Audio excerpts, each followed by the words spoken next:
جن کا نام آسمان پر احمد ہے زمین پر محمد ہے. نبی کونین صلی اللہ علیہ وسلم کی ماں ارشاد فرما رہی ہیں کہ جب میرے بیٹے محمد کی ولادت بسعادت ہوئی تو ان کی زمین پر پیشانی لگی اور ان کی ایک انگلی آسمان کی طرف اٹھی ہوئی تھی اور انہوں نے اپنی زبان سے 3 مرتبہ کہا.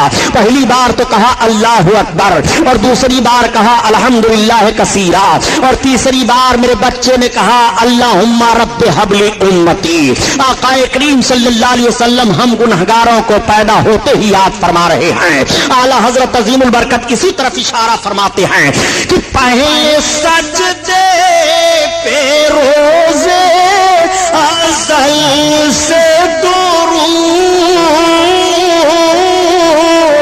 پہلے سجدے پہ روزے ازل سے درود اور یادگاری امت پہ لاکھوں سلام، لاکھوں سلام. اللہ اللہ. آقا کریم صلی اللہ تعالی علیہ وسلم کی ولادت بسعادت ہوئی ہے. آپ ذرا ملاحظہ فرمائیے اور اس بات کو بھی ذہن و فکر میں رکھتے ہوئے چلیے گا کہ ابھی نبوت رسالت کا اعلان نہیں ہوا ہے. جب اس پار کا یہ عالم ہے اس پار کا عالم کیا ہوگا. میرے آقا صلی اللہ تعالی علیہ وسلم کی ماں سے ایک یہودیہ عورت نے سوال کیا، اے آمنہ خاتون اس وقت مکہ میں تو تیل کی بڑی قلت ہے، مگر یہ بتاؤ کہ تمہارے گھر میں رات بھر روشنی کیسے رہتی ہے؟ تو نبی کی ماں بیان فرماتی ہیں کہ جب سے میرے بچے محمد کی ولادت بسعادت ہوئی ہے میں نے اپنے مکان میں چراغ جلایا ہی نہیں ہے. نبی کونین صلی اللہ تعالی علیہ وسلم کے نور کی وہ روشنی پھیلی ہوئی ہے. میرے آقا کی وہ مقدس عظمت ہے. آقا کریم صلی اللہ تعالی علیہ وسلم کی شان ملاحظہ فرمائیے. ابھی نبوت رسالت کا اعلان نہیں ہوا ہے. نبی کونین صلی اللہ تعالی علیہ وسلم کے ولادت کے وقت آپ کی ماں کے پاس جو عورتیں جمع تھیں ان عورتوں کا بیان سنیے. وہ عورتیں بیان کر رہی ہیں کہ جب آمنہ خاتون کو ولادت کا وقت ہوا، محمد پیدا ہوئے تو اس وقت ہم عورتیں ان کے مکان میں موجود تھی. مکان کے صحن میں ہم نے یہ دیکھا کہ آسمان سے چاند اور ستارے جھکے چلے آ رہے ہیں. ایسا لگ رہا تھا کہ مکان کے صحن میں چاند اور ستارے گر پڑیں گے. اس طرح سے جھکے چلے آ رہے تھے محمد کی ولادت پر، آپ کی پیدائش پر. اعلیٰ حضرت عظیم البرکت اسی طرف اشارہ فرما رہے ہیں کہ صبح طیبہ میں ہوئی بٹتا ہے بڑا نور کا اور صدقہ لینے نور کا آیا ہے تارا نور کا. مکہ کی سرزمین پر سویرے سویرے نور کی خیرات بٹ رہی ہے. مکہ کی سرزمین پر سویرے سویرے نور لٹایا جا رہا ہے. اسی لیے تو اعلیٰ حضرت عظیم البرکت فرماتے ہیں کہ میرے آقا کے نور کا صدقہ اس طرح سے لٹایا جا رہا تھا. آقا کریم صلی اللہ تعالی علیہ وسلم کے نور کا صدقہ اس طرح سے لوٹ رہے تھے. اتار کر ان کے رخ کا صدقہ نور کا بٹ رہا تھا بڑا کہ چاند سورج مچل مچل کر جبی کی خیرات مانگتے تھے، کہ چاند سورج مچل مچل کر جبی کی خیرات مانگتے تھے. آقا کریم صلی اللہ تعالی علیہ وسلم کی ولادت و بسعادت ہوئی ہے. میرے آقا اس دنیا میں تشریف لائے ہیں. آقا کریم کے نور کا صدقہ کس نے نہیں لیا؟ چاند ستارے نے نور کا صدقہ لیا، سورج نے نور کا صدقہ لیا. نبی پیدا ہوئے ہیں.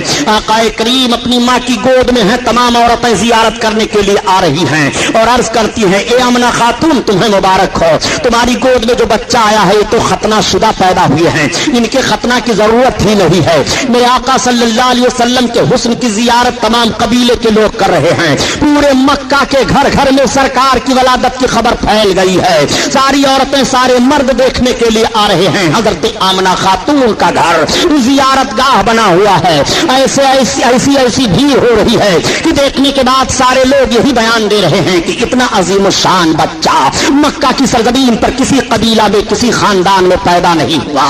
میرے آقا کے حسن کا تذکرہ ہو رہا ہے. ولادت کے وقت جو بات बरातें जाहिर हुई उसका जिक्र हो रहा है। उस वक्त का दस्तूर ये था कि बाहर से औरतें आती थी, दूध पिलाने के लिए बच्चों को ले जाया करती थी। मालदार घर के बच्चों को औरत हासिल कर लेती, उस औरत को मालदार खरीद लेता था कि तुम्हारा सारा दूध मेरा बच्चा पिएगा, मेरे बच्चे की तुम्हें परवरिश करनी है।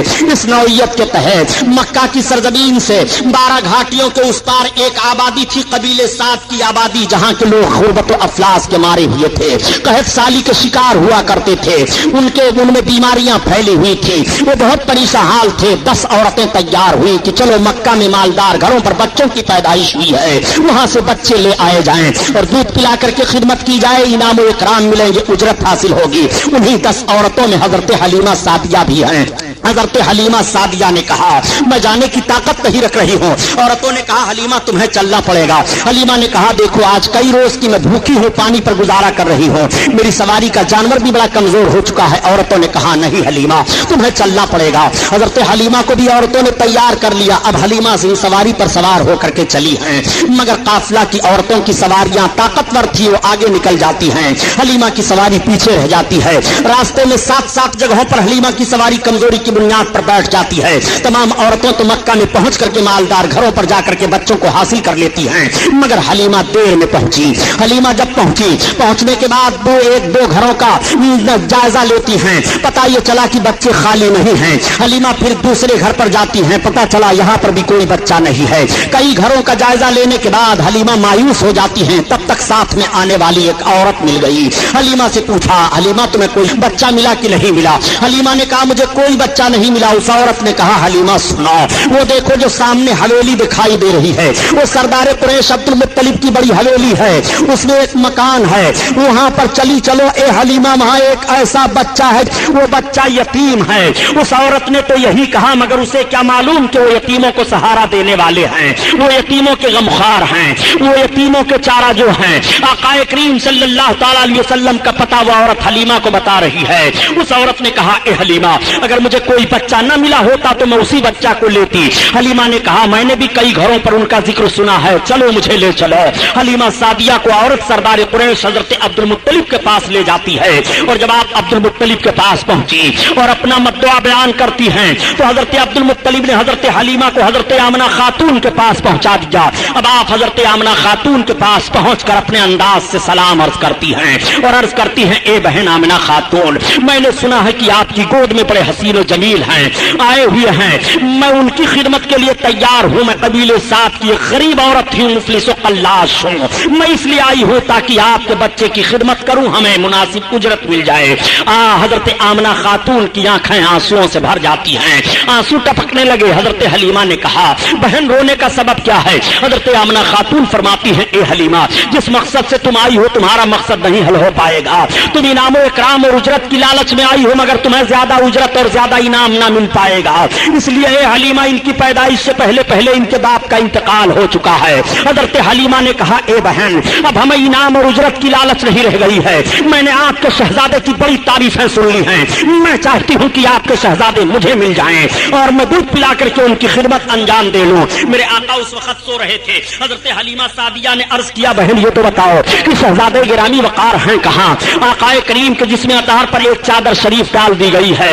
हजरत आमना खातून ने जैसे चादर को आपके जिस्म अतहर से हटाया तो हजरत हलीमा बयान फरमाती है कि मोहम्मद सो रहे थे, जैसे मेरे आका के रुखे अनवर से चादर का हटना था पर आका के मुस्कुराहट खेल जाती है। सोता हुआ बच्चा मुस्कुराने लगे तो कितना अच्छा लगता है। और ये तो कायनात के दाता है मुस्कुरा रहे हैं, नबी कौनैन है मुस्कुरा रहे हैं, रहमतुल लिल आलमीन है मुस्कुरा रहे हैं, बशीर और नजीर है मुस्कुरा रहे हैं, गरीबों की गुर्बत दूर फरमाने वाले हैं मुस्कुरा रहे हैं।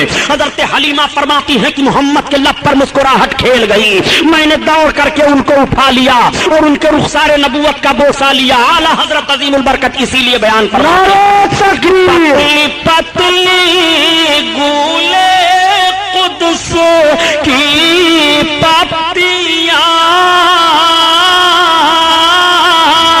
उन लबों की नजाकत पे लाखों सलाम लाखों सलाम। اللہ اللہ، آقا کریم صلی اللہ تعالی علیہ وسلم کو حضرت حلیمہ سعدیہ اپنی گود میں اٹھا لیتی ہیں اور اٹھانے کے بعد چوم رہی ہیں، پیشانی اقدس کو چوم رہی ہیں اور عرض کرتی ہیں اے بہن واقعی آج تک میری نگاہ کیا تمام عورتیں بیان دے رہی ہیں کہ اتنا حسین و جمیل بچہ مکہ میں کسی خاندان میں پیدا نہیں ہوا۔ حضرت حلیمہ سعدیہ سرکار کو لے کر کے بیٹھ گئی اور دودھ پلانے لگی۔ حضرت حلیمہ نے اپنے داہنی پستان کو پیش کیا، میرے آقا نے دودھ پی لیا۔ حضرت حلیمہ نے جب بائیں پستان کو پیش کیا تو سرکار نے دودھ پینا چھوڑ دیا۔ پھر حضرت حلیمہ نے داہنے پستان کو پیش کیا، میرے آقا نے پی لیا، اور بائیں کو پیش کیا، پھر سرکار نے چھوڑ دیا۔ اب حلیمہ کی سمجھ میں بات آ گئی۔ حلیمہ اس وقت دو بچوں کو دودھ پلا رہی تھی، ایک تو آقا کو پلا رہی تھی، دوسرے ایک شہزادے کو اور پلا رہی تھی۔ اگر میرے آقا دونوں پستان کا دودھ پی لیتے تو دوسرا پینے والا دودھ محروم رہ جاتا۔ سرکار نے یہ فطری انصاف پیش کیا ہے اور حق والے کا حق ادا فرما دیا ہے۔ میرے آقا یہی سے ذہن و فکر دے رہے ہیں کہ جس کو قربت ہو تو قربت والوں کو حق کس طرح سے دینا چاہیے۔ نبی کونین صلی اللہ تعالی علیہ وسلم نے دودھ نہیں پیا، صرف داہنے پستان کا پیا، اور وہ بھی طبی نقطہ نظر سے ماں کے داہنے پستان میں دودھ کم ہوتا ہے اور بائیں میں زیادہ ہوتا ہے۔ جس میں دودھ کم ہے نبی کونین اسے استعمال فرما رہے ہیں، اور جس پستان میں دودھ زیادہ ہے سرکار دوسرے پینے والے کے لیے چھوڑ رہے ہیں۔ اعلیٰ حضرت عظیم البرکت اسی طرف اشارہ فرماتے ہیں کہ بھائیوں کے لیے ترک پستا کریں، دودھ پیتے کی صفت پہ لاکھوں سلام، لاکھوں سلام۔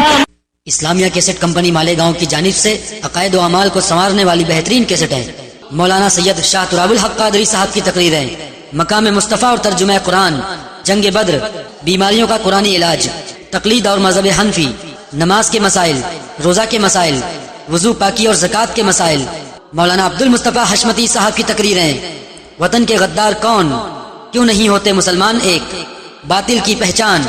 اس کے علاوہ ہر قسم کی سی ڈی اور کتابوں کے لیے اسلامیہ کیسٹ کمپنی پوار گلی مالیگاؤں ضلع ناسک اور مکتبہ رضا 26 کامبیکر اسٹریٹ بمبئی نمبر 3 سے رابطہ قائم کریں۔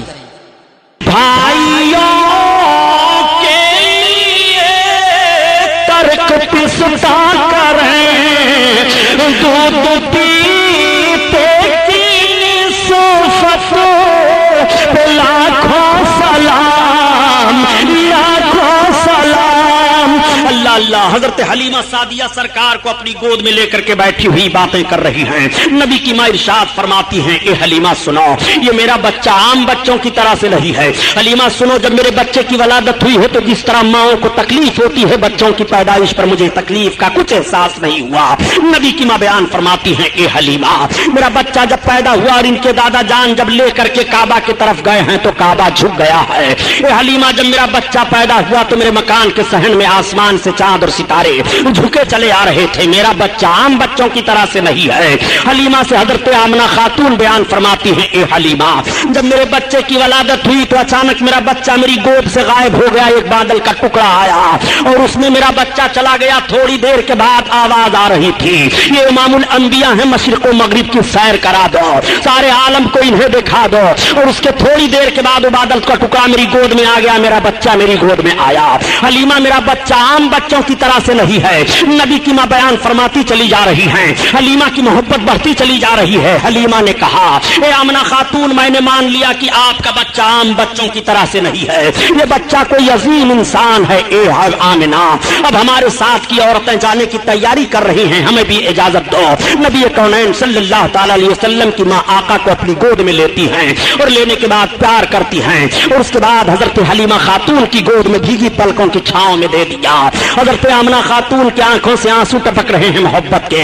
حلیمہ خاتون اپنی گود میں سرکار کو لیتی ہیں اور لینے کے بعد جب وہ چلنے لگتی ہیں اپنی سواری کے قریب آئیں تو وہی سواری حلیمہ کی ہے کہ پہلے جب حلیمہ آ رہی تھی تو وہ سواری کمزوری کی بنیاد پر راستے میں 7 جگہوں پر بیٹھ گئی تھی، لیکن اب حلیمہ خاتون جب اس سواری پر سوار ہو رہی ہیں تو اس سواری میں اتنی طاقت پیدا ہو جاتی ہے اور اس طرح تیز رفتار وہ سواری جا رہی ہے کہ تمام سواریوں سے آگے نکل جاتی ہے اور راستہ مہکتا ہوتا چلا جاتا ہے۔ خاتون سے پوچھا لوگوں نے، عورتوں نے، اے حلیمہ خاتون یہ تو بتاؤ کیا تو نے مکہ میں سواری کو بدل دیا ہے؟ تو حضرت حلیمہ خاتون نے فرمایا نہیں میں نے سواری نہیں بدلی ہے، البتہ سوار بدل گیا ہے۔ یہ سردار قریش عبد المطلب کے پوتے محمد ابن عبداللہ کے چلنے کی برکت ہے۔ اور اے حلیمہ خاتون یہ راستہ کیوں مہک رہا ہے؟ تو حضرت حلیمہ فرماتی ہے کہ انہی کے چلنے کی وجہ سے راستہ مہک رہا ہے، میں نے مکہ میں کوئی خوشبو نہیں خریدی ہے۔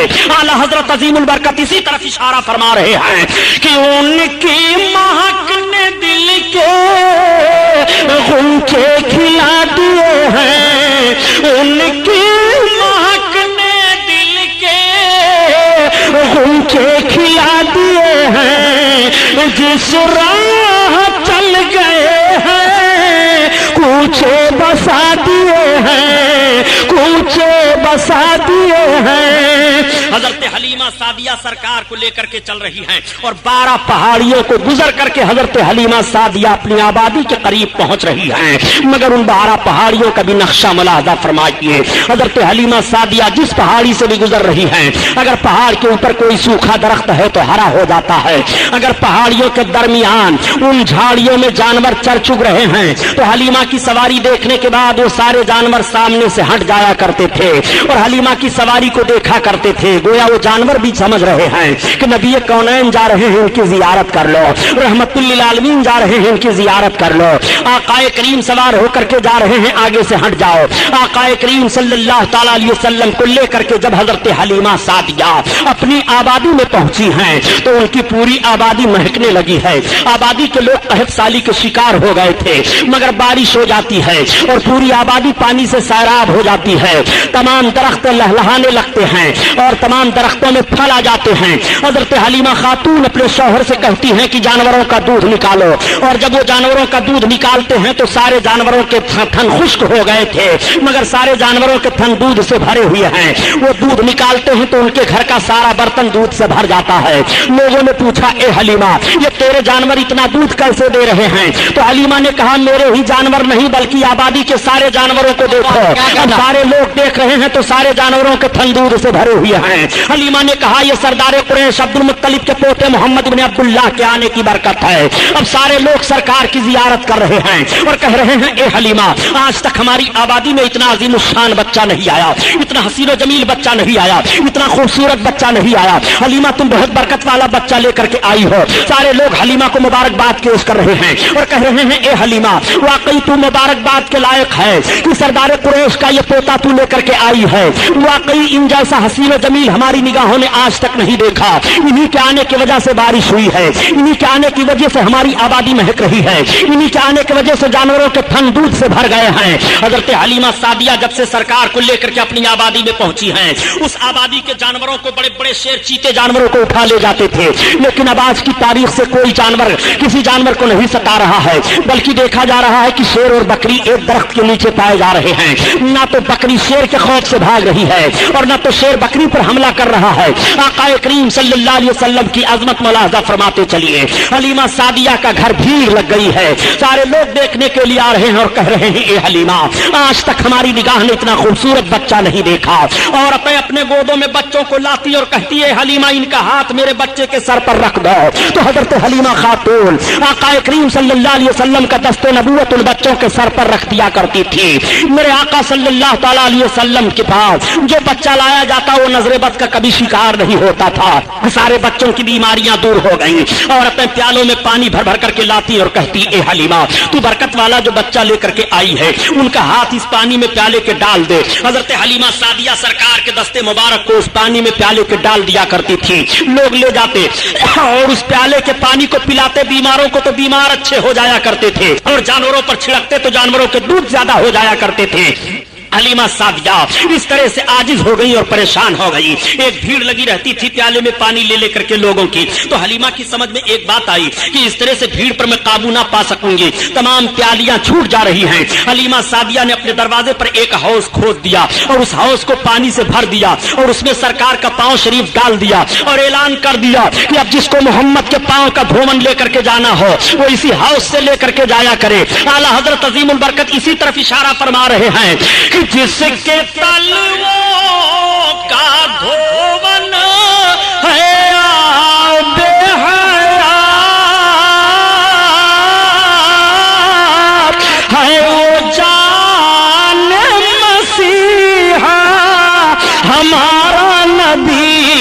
ہمارا نبی ہے وہ جان مسیحا، ہمارا نبی، ہمارا نبی۔ اللہ اللہ، تکبیر، نعرہ رسالت۔ اب آپ ذرا غور فرمائیے، ابھی نبوت و رسالت کا اعلان نہیں ہوا اور سرکار کے مقدس پاؤں شریف کا دھون پیا جا رہا ہے، بیمار شفا پا رہے ہیں، اور جانوروں پر ڈالا جا رہا ہے تو جانوروں کے دودھ زیادہ ہو رہے ہیں۔ حلیمہ سعدیہ فرماتی ہیں کہ جس طرح سے بچے سال میں بڑھتے ہیں، محمد کے جسمانی بڑھنے کا حال یہ تھا کہ وہ مہینے میں اتنا بڑھ رہے تھے۔ حلیمہ سعدیہ فرماتی ہیں کہ جب تک میں ان کو جی بھر کر کے دیکھ نہیں لیتی تھی مجھے سکون نہیں ملتا تھا۔ حضرت حلیمہ فرماتی ہیں کہ جیسے عام بچوں کی خدمت پر ماؤں کو تکلیف ہوا کرتی ہے، مجھے اس طرح محمد کی خدمت پر کبھی بھی کوئی تکلیف نہ ہوئی۔ حلیمہ سعدیہ فرما رہی ہیں کہ جب وہ جسم کے طور پر بڑھ رہے تھے تو ان کا حال یہ تھا کہ خوشبو تو پھیلتی ہی رہتی تھی اور جسم سے خوشبو آتی ہی تو رہتی تھی، میں جب بستر سے اٹھاتی تو بستر مہکتا رہتا تھا۔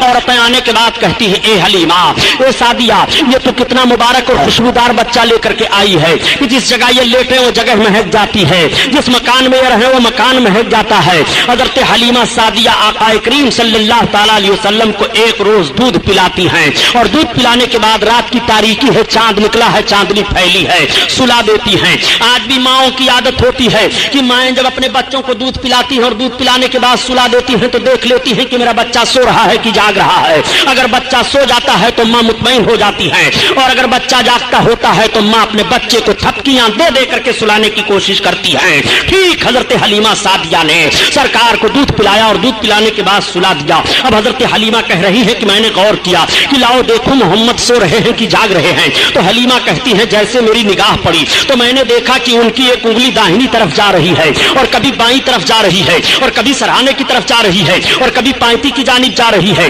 حلیمہ کہتی ہیں جب میں نے غور کیا تو محمد کی انگلی جدھر جدھر جا رہی تھی آسمان پر چاند اسی طرف جا رہا تھا۔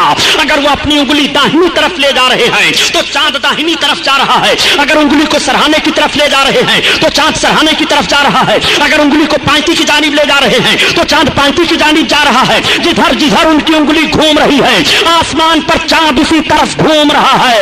اعلیٰ حضرت عظیم البرکت اسی طرف اشارہ فرماتے ہیں کہ چاند جھک جاتا جدھر انگلی اٹھاتے مہد میں کیا ہی چلتا تھا اشاروں پر کھلونا نور کا۔ آئیے تقریر، نعرہ تکبیر، نعرہ رسالت، نعرہ رسالت، جشن رحمت للعالمین حضرت علامہ مولانا غلام محی الدین صاحب قبلہ، نعرہ تکبیر، سبحان اللہ صلی اللہ تعالیٰ علیہ وسلم کا کریمانہ حال ملاحظہ فرمائیے۔ حضرت حلیمہ سعدیہ فرماتی ہیں کہ میں دیکھ کر کے دنگ رہ گئی۔ حضرت حلیمہ فرماتی ہیں یہ محمد کا عالم ہے۔ تمام عورتوں سے حضرت حلیمہ سعدیہ ذکر کر رہی ہیں، آقا کریم صلی اللہ تعالیٰ علیہ وسلم حضرت حلیمہ کی گود میں ہیں۔ عورتیں دیکھنے کے بعد کہتی ہیں حلیمہ کتنا برکت والا بچہ لے کر کے آئی ہو، پورے قبیلے سعد میں شہرہ ہے، آقا کریم کی برکتیں ظاہر ہیں۔ حلیمہ سعدیہ سرکار کو دودھ پلا رہی ہیں اور بیان دیتی ہیں جس طرح سے بچوں کی خدمت پر پرورش کو ماں کو تکلیف ہوتی ہے مجھے کبھی بھی اس کا احساس نہیں ہوا۔ میرے آقا صلی اللہ تعالیٰ علیہ وسلم دودھ پینا جب چھوڑ دیتے ہیں تو حضرت حلیمہ سعدیہ سرکار کو لے کر کے آپ کی ماں کے پاس آ گئی اور پھر اجازت لیتی ہیں، کہتی ہیں بہن آمنہ خاتون ان کو ہمارے پاس چند برس اور رہنے دو۔ چنانچہ حضرت آمنہ خاتون سے اجازت لے کر کے سرکار کو پھر لے کر کے چلی جا رہی ہیں۔ اب میرے آقا حضرت حلیمہ رضی اللہ تعالیٰ عنہ کے گھر ہیں۔ سرکار جسمانی حالت پر ایسے ماحول میں پہنچ گئے کہ میرے سرکار زمین پر تشریف فرما ہو کر کے چل رہے ہیں، مگر قدم میں کوئی لڑکھڑاہٹ نہیں ہے، کوئی لغزش نہیں ہے، کوئی لرزہ نہیں ہے۔ دیکھنے والے دیکھ کر کے حیران رہ جاتے ہیں، اے حلیمہ تو نے جس بچے کی خدمت کی ہے ان کا چلنا ذرا دیکھو۔ اور بچے جب چلتے ہیں تو اپنے دونوں پاؤں کے بل گھسٹتے ہوئے چلتے ہیں، مگر میرے سرکار کبھی پاؤں کے بل گھسٹتے ہوئے نہیں چلے، مکمل سیدھے انداز سے کھڑے ہو کر کے چل رہے ہیں اور قدم میں لغزش اور لرزہ نہیں ہے بلکہ عقل آواز دے رہی ہے ہم کو بننا ہے نشان راہ منزل دوستو ہم اگر بھٹکے تو کتنے کارواں کھو جائیں گے آقا کریم صلی اللہ علیہ وسلم اس طرح سے چل رہے ہیں دیکھنے کے بعد لوگ اشاش کر رہے ہیں اور تعجب کر رہے ہیں اور سارے بچوں کی چال دیکھ رہے ہیں مگر میرے آقا کی رفتار عجیب ہے مثال نہیں ہے میرے سرکار کے چلنے کا کوئی جواب نہیں ہے تمام قبیلہ کے مرد اور عورتیں دیکھ کر کے سب حیران رہ جاتے ہیں حلیمہ ذرا ان کا چلنا دیکھو واقعی بہت برکت والا بچہ لے کر کے آئی ہو حلیمہ آج تک اس رفتار سے ہم لوگوں نے بچوں کو چلتے ہوئے نہیں دیکھا میرے سرکار اچھے انداز سے چل رہے ہیں ایک مرتبہ میرے آقا صلی اللہ تعالی علیہ وسلم نے حضرت حلیمہ سعدیہ سے ارشاد فرمایا امی یہ تو بتاؤ کہ عبداللہ کہاں جایا کرتے ہیں حضرت حلیمہ کے لڑکے عبداللہ تھے تب تک حلیمہ نے عرض کیا بیٹا تمہارے بھائی عبداللہ جنگل میں بکریوں کو لے کر کے چرانے کے لیے جایا کرتے ہیں آقا نے ارشاد فرمایا امی کل سے میں بھی جانا چاہتا ہوں حلیمہ عرض کرتی ہے بیٹا میں تمہیں حکم تو نہیں دے سکتی مگر جانا چاہتے ہو تو تمہارے لیے کوئی روک نہیں ہے جب شام کو حضرت عبداللہ حضرت حلیمہ کے لڑکے آئے گھر تو حضرت حلیمہ نے بیان دیا بیٹا کل جب تم بکریوں کو لے کر کے جانا تو اپنے حجازی بھائی محمد کو بھی لیتے جانا ساتھ میں آج جب کچھ لوگ کہہ دیا کرتے ہیں کہ نبی کریم صلی اللہ تعالیٰ علیہ وسلم بکریاں چراتے تھے میں عرض کرتا ہوں پیارے ذرا جملہ سنبھالو تاکہ ایمان کا جنازہ نہ نکلنے پائے میرے آقا صرف بکریاں ہی چرایا نہیں کرتے تھے بلکہ بکریوں کے چرانے کا پس منظر بھی ملاحظہ کرا میرے سرکار بکریاں چرانے تو ضرور جا رہے ہیں جنگل میں مگر اس ماحول پر نگاہ تو رکھو تاکہ عظمت مصطفیٰ تمہارے دل میں بیٹھ جائے اور تمہارے ایمان کا جنازہ نہ نکلنے پائے آقا کریم صلی اللہ تعالیٰ علیہ وسلم صبح جب ہوئی حضرت عبداللہ نے اپنی بکریوں کو کھول کر کے کٹگھرے سے نکالنا چاہا بکریاں ساری نکل آتی ہیں میرے آقا بھی تشریف فرما ہو گئے اب عبداللہ ہانک رہے ہیں بکریوں کو مگر بکریاں چل نہیں رہی ہیں عبداللہ نے حضرت حلیمہ کو پکارا امی یہ بکریاں تو چل نہیں رہی ہیں تب تک حضرت حلیمہ نے دیکھا اور دیکھنے کے بعد کہا اے بیٹا عبداللہ یہ بکریاں محمد کے آگے آگے نہیں چلیں گی تم محمد کو لے کر کے آگے ہو جاؤ پھر بکریاں آگے پیچھے چلیں گی میں عرض کرتا ہوں اے مسلمانوں یہ جانور بھی پہچان رہے ہیں یہ نبی ہے ان کے آگے آگے نہ چلو یہ رحمت للعالمین ہے ان کے آگے آگے نہ چلو یہ بشیر نذیر ہے ان کے آگے آگے نہ چلو یہ امام الانبیاء ہیں ان کے آگے آگے نہ چلو جانور تو نبی کو پہچان رہے ہیں کہ ان کے آگے آگے نہ چلو یہ کیسے جانور ہیں جو نبی سے بڑھنے کی کوشش کر رہے ہیں سبحان اللہ کوشش کر رہے ہیں اسی لیے میں عرض کرتا ہوں پیارے نبی کو پہچانتا کون نہیں ہے نبی کو سب پہچان رہے ہیں نبی کو بہرے در پہچان رہے ہیں نبی کو خشک و تر پہچان رہے ہیں نبی کو زمین پہچان رہی ہے نبی کو آسمان پہچان رہا ہے نبی کو چاند و سورج پہچان رہے ہیں نبی کو خشکی تری پہچان رہی ہے نبی کو ہوا فضا پہچان رہی ہے نبی کو شج و حجر پہچان رہے ہیں نبی کو جمادات و نباتات پہچان رہے ہیں سب نبی کو پہچان رہے ہیں اگر نبی کو کوئی نہیں پہچان رہا ہے تو یا تو وہ سرکس انسان ہے جو نبی کو نہیں پہچان رہا ہے یا سرکس جن ہے جو نبی کو نہیں پہچان رہا ہے ورنہ نبی کو کون نہیں پہچانتا ہے یہ آقا کریم صلی اللہ علیہ وسلم ہے جن کے آگے آگے جانور نہیں چل رہے ہیں اب آقا کریم صلی اللہ علیہ وسلم آگے چل رہے ہیں اور ساری بکریوں کو عبداللہ ہانکتے ہیں تو بکریاں پیچھے چلی جا رہی ہیں جب میرے آقا جنگل میں تشریف فرما ہوئے بکریاں تو چلی گئی پہاڑیوں کے اندر جھاڑیوں میں چرنے لگی آقا کریم صلی اللہ تعالیٰ علیہ وسلم چل رہے ہیں تو سخت پتھروں پر سرکار کے نشانے قدم پڑ رہے ہیں عبداللہ دیکھ کر کے حیران رہ جاتے ہیں اور جب میرے آقا درخت کے نیچے کھڑے ہوئے تو درخت کا سایہ دوسری جانب تھا مگر میرے سرکار جس طرف تشریف فرما ہوئے درخت کا سایہ اسی طرف چلا آیا اور جب سرکار درخت کے قریب جانے لگے تو درخت سرکار کی طرف جھک گیا حضرت عبداللہ دیکھ کر کے حیران رہ جاتے ہیں جب شام ہو گئی آئے تو اپنی ماں سے بیان کیا امی غضب ہو گیا کہا کیا کہا آج عجیب معاملہ میں نے محمد کے ساتھ دیکھا کہا کیا تم نے دیکھا کہا یہ جب جا رہے تھے تو ریتیلی زمین پر ان کے قدم پڑتے تھے تو نشان نہیں ظاہر ہوتے تھے مگر سخت پتھروں پر قدم رکھتے تھے تو پتھروں پر ان کے پیروں کے نشان ظاہر ہو جایا کرتے تھے حضرت حلیمہ بیان فرماتی ہے بیٹا کسی سے کہنا نہیں اور امی یہی نہیں بلکہ جس درخت کے نیچے ہم گئے اس درخت کا سایہ اسی طرف چلا آیا اور امی یہی نہیں بلکہ جب ہم درخت کے پاس جانے لگے تو درخت جھک گیا ہے امی میں گھبرا گیا تھا حضرت حلیمہ کہتی ہے بیٹا تمہیں گھبرانے کی ضرورت نہیں ہے محمد سے اس طرح سے بہت ساری باتیں کو دیکھنے کی ملی ہیں یہ بہت عظیم انسان ہیں یہ بہت برکت والے ہیں آج پھر میرے سرکار جنگل میں تشریف لے گئے اب جب میرے آقا جنگل میں تشریف لے گئے پہاڑیوں کے درمیان تو پہاڑیوں کے اندر جتنے چرند پرند تھے وہ سب کے سب اڑ اڑ کر کے آ کر کے اسی درخت پر بیٹھ گئے اور منڈلانے لگے، گویا سرکار کی زیارت کر رہے ہیں۔ تمام جانور جنگل سے نکل آئے اور وہ سرکار کی طرف دیکھ رہے ہیں، اور دیکھنے کے بعد اپنی پیشانی کو زمین پر رکھ رہے ہیں، اور رکھنے کے بعد وہ جنگل کی طرف چلے جا رہے ہیں۔ آقا صلی اللہ علیہ وسلم گھر کی طرف تشریف لا رہے ہیں تو سارے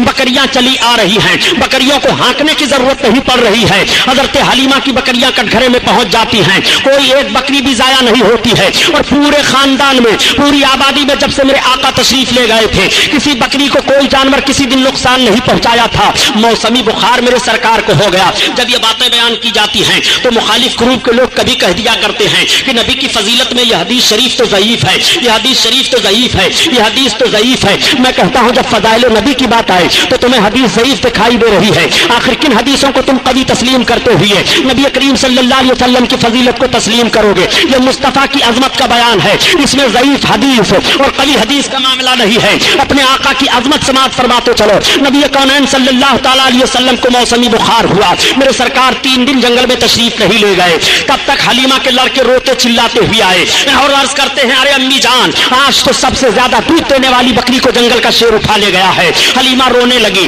میرے آقا نے آنکھیں کھول دی، ارشاد فرمایا امی کیا بات ہے؟ حلیمہ عرض کرتی ہے بیٹا محمد، سب سے زیادہ دودھ دینے والی بکری کو جنگل کا شیر اٹھا لے گیا ہے۔ مجھے یہ فکر نہیں ہے کہ دودھ دینے والی بکری تھی، میں اس فکر میں رونے لگی ہوں کہ جب سے آپ میرے گھر آئے تھے میں آپ کو لے کر کے آئی تھی، میری ہی بکری نہیں بلکہ آبادی میں کسی کا جانور نقصان نہیں ہوا تھا، آج جانور کیسے ہماری بکری کو اٹھا لے گیا، اس میں کوئی راز ہے۔ تب تک میرے سرکار کھڑے ہو گئے اور ارشاد فرماتے ہیں چلو کدھر سے جنگل کا شیر آیا تھا؟ پہاڑی کے ایک چٹان پر آ کر کے ان کے لڑکے کھڑے ہو جاتے ہیں اور اشارہ سے بیان دیتے ہیں اسی طرف سے آیا تھا شیر۔ میرے سرکار نے اسی طرف رخ نبوت کیا اور کہنے کے بعد ارشاد فرماتے ہیں یا ابل حارث، اتنا نبی کا فرمان تھا کہ جنگل میں جتنے شیر چیتے چرندے پرندے ہیں سب باہر نکل آ رہے ہیں، نبی بلا رہے ہیں چلو چلو، بلا رہے ہیں چلو چلو، امام الانبیاء بلا رہے ہیں چلو چلو، رحمت للعالمین بلا رہے ہیں چلو چلو، سارے جانور چلے آ رہے ہیں اور سارے کے سارے لوگ لائن سے کھڑے ہو جاتے ہیں۔ تب تک جنگل کا ایک بوڑھا شیر نکلتا ہے اور بکری کا کان پکڑے لیے ہوئے چلا آ رہا ہے، اس نے بکری کو چھوڑ دیا، بکری ادھر چلی گئی۔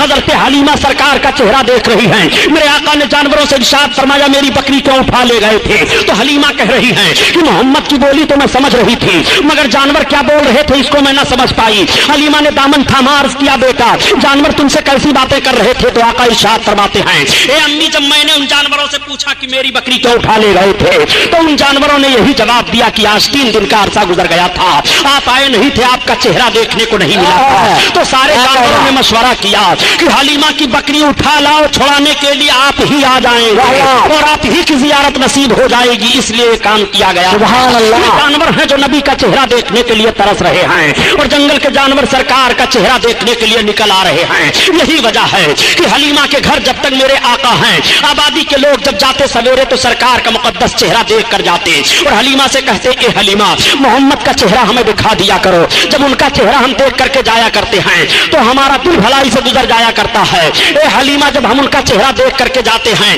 تو ہمارا کام بن جایا کرتا ہے۔ یہ میرے آقا کا مقدس چہرہ ہے کہ جب دیکھ کر کے لوگ جائیں تو کام بن جایا کرے، دن بھر بھلائی سے گزر جائے۔ اور ایک ان لوگوں کا بھی چہرہ ہے کہ نگاہ پڑ جائے تو دن بھر کھانا پانی دانا نہیں ملے گا، ایکسیڈنٹ ہو جائے گا، سواری نہیں ملے گی۔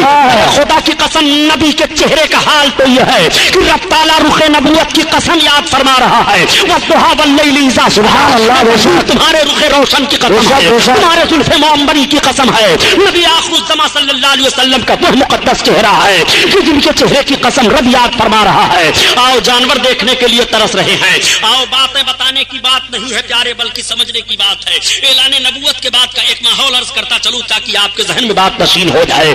آج لکھنے والے نے لکھ دیا اپنی کتاب میں معاذ اللہ کہ محمد رسول اللہ کو اردو زبان مدرسے دیوبند سے معلوم ہوئی ہے۔ میں عرض کرتا ہوں اگر تاریخ کا ایک حوالہ بھی غلط ثابت ہو تو جو چور کی سزا غلام محی الدین سبحانی کی، اور اگر تاریخ کا حوالہ صحیح ہے تو تم ایسے بددیانتوں سے الگ ہو کر کے رسول کے عشق میں آؤ، رسول کے عشق کو اپنے سینے میں بساؤ اور رسول اللہ کے عاشق بن کر کے زندگی گزارو۔ نبی کونین صلی اللہ علیہ وسلم سارے عالم کے لیے نبی ہیں اور سارے عالم کے لیے رحمت ہیں۔ ہر ایک کی زبان میرے آقا سمجھ رہے ہیں، چاہے ہندوستانی ہو اس کی بھی زبان سمجھ رہے ہیں، ایرانی ہو اس کی بھی زبان سمجھ رہے ہیں، عربی ہو اس کی بھی زبان سمجھ رہے ہیں، ساری دنیا کے انسانوں کی زبان سمجھ رہے ہیں، جانوروں کی زبان سمجھ رہے ہیں، چرندوں پرند کی زبان سمجھ رہے ہیں، اس لیے کہ نبی کونین بن کر کے تشریف لائے ہیں وہ سب کی زبان سمجھ رہے हैं, अरे यारो याद रखो हजरत आदम अलैहिस्सलाम को 7 लाख जबानों का इल्म था और इस वक्त दुनिया में सिर्फ 30,000 जबानें बोली जा रही हैं, 30,000 जबानें बोली जा रही हैं। और हजरत आदम अलैहिस्सलाम को 7 लाख जबानों का इल्म था।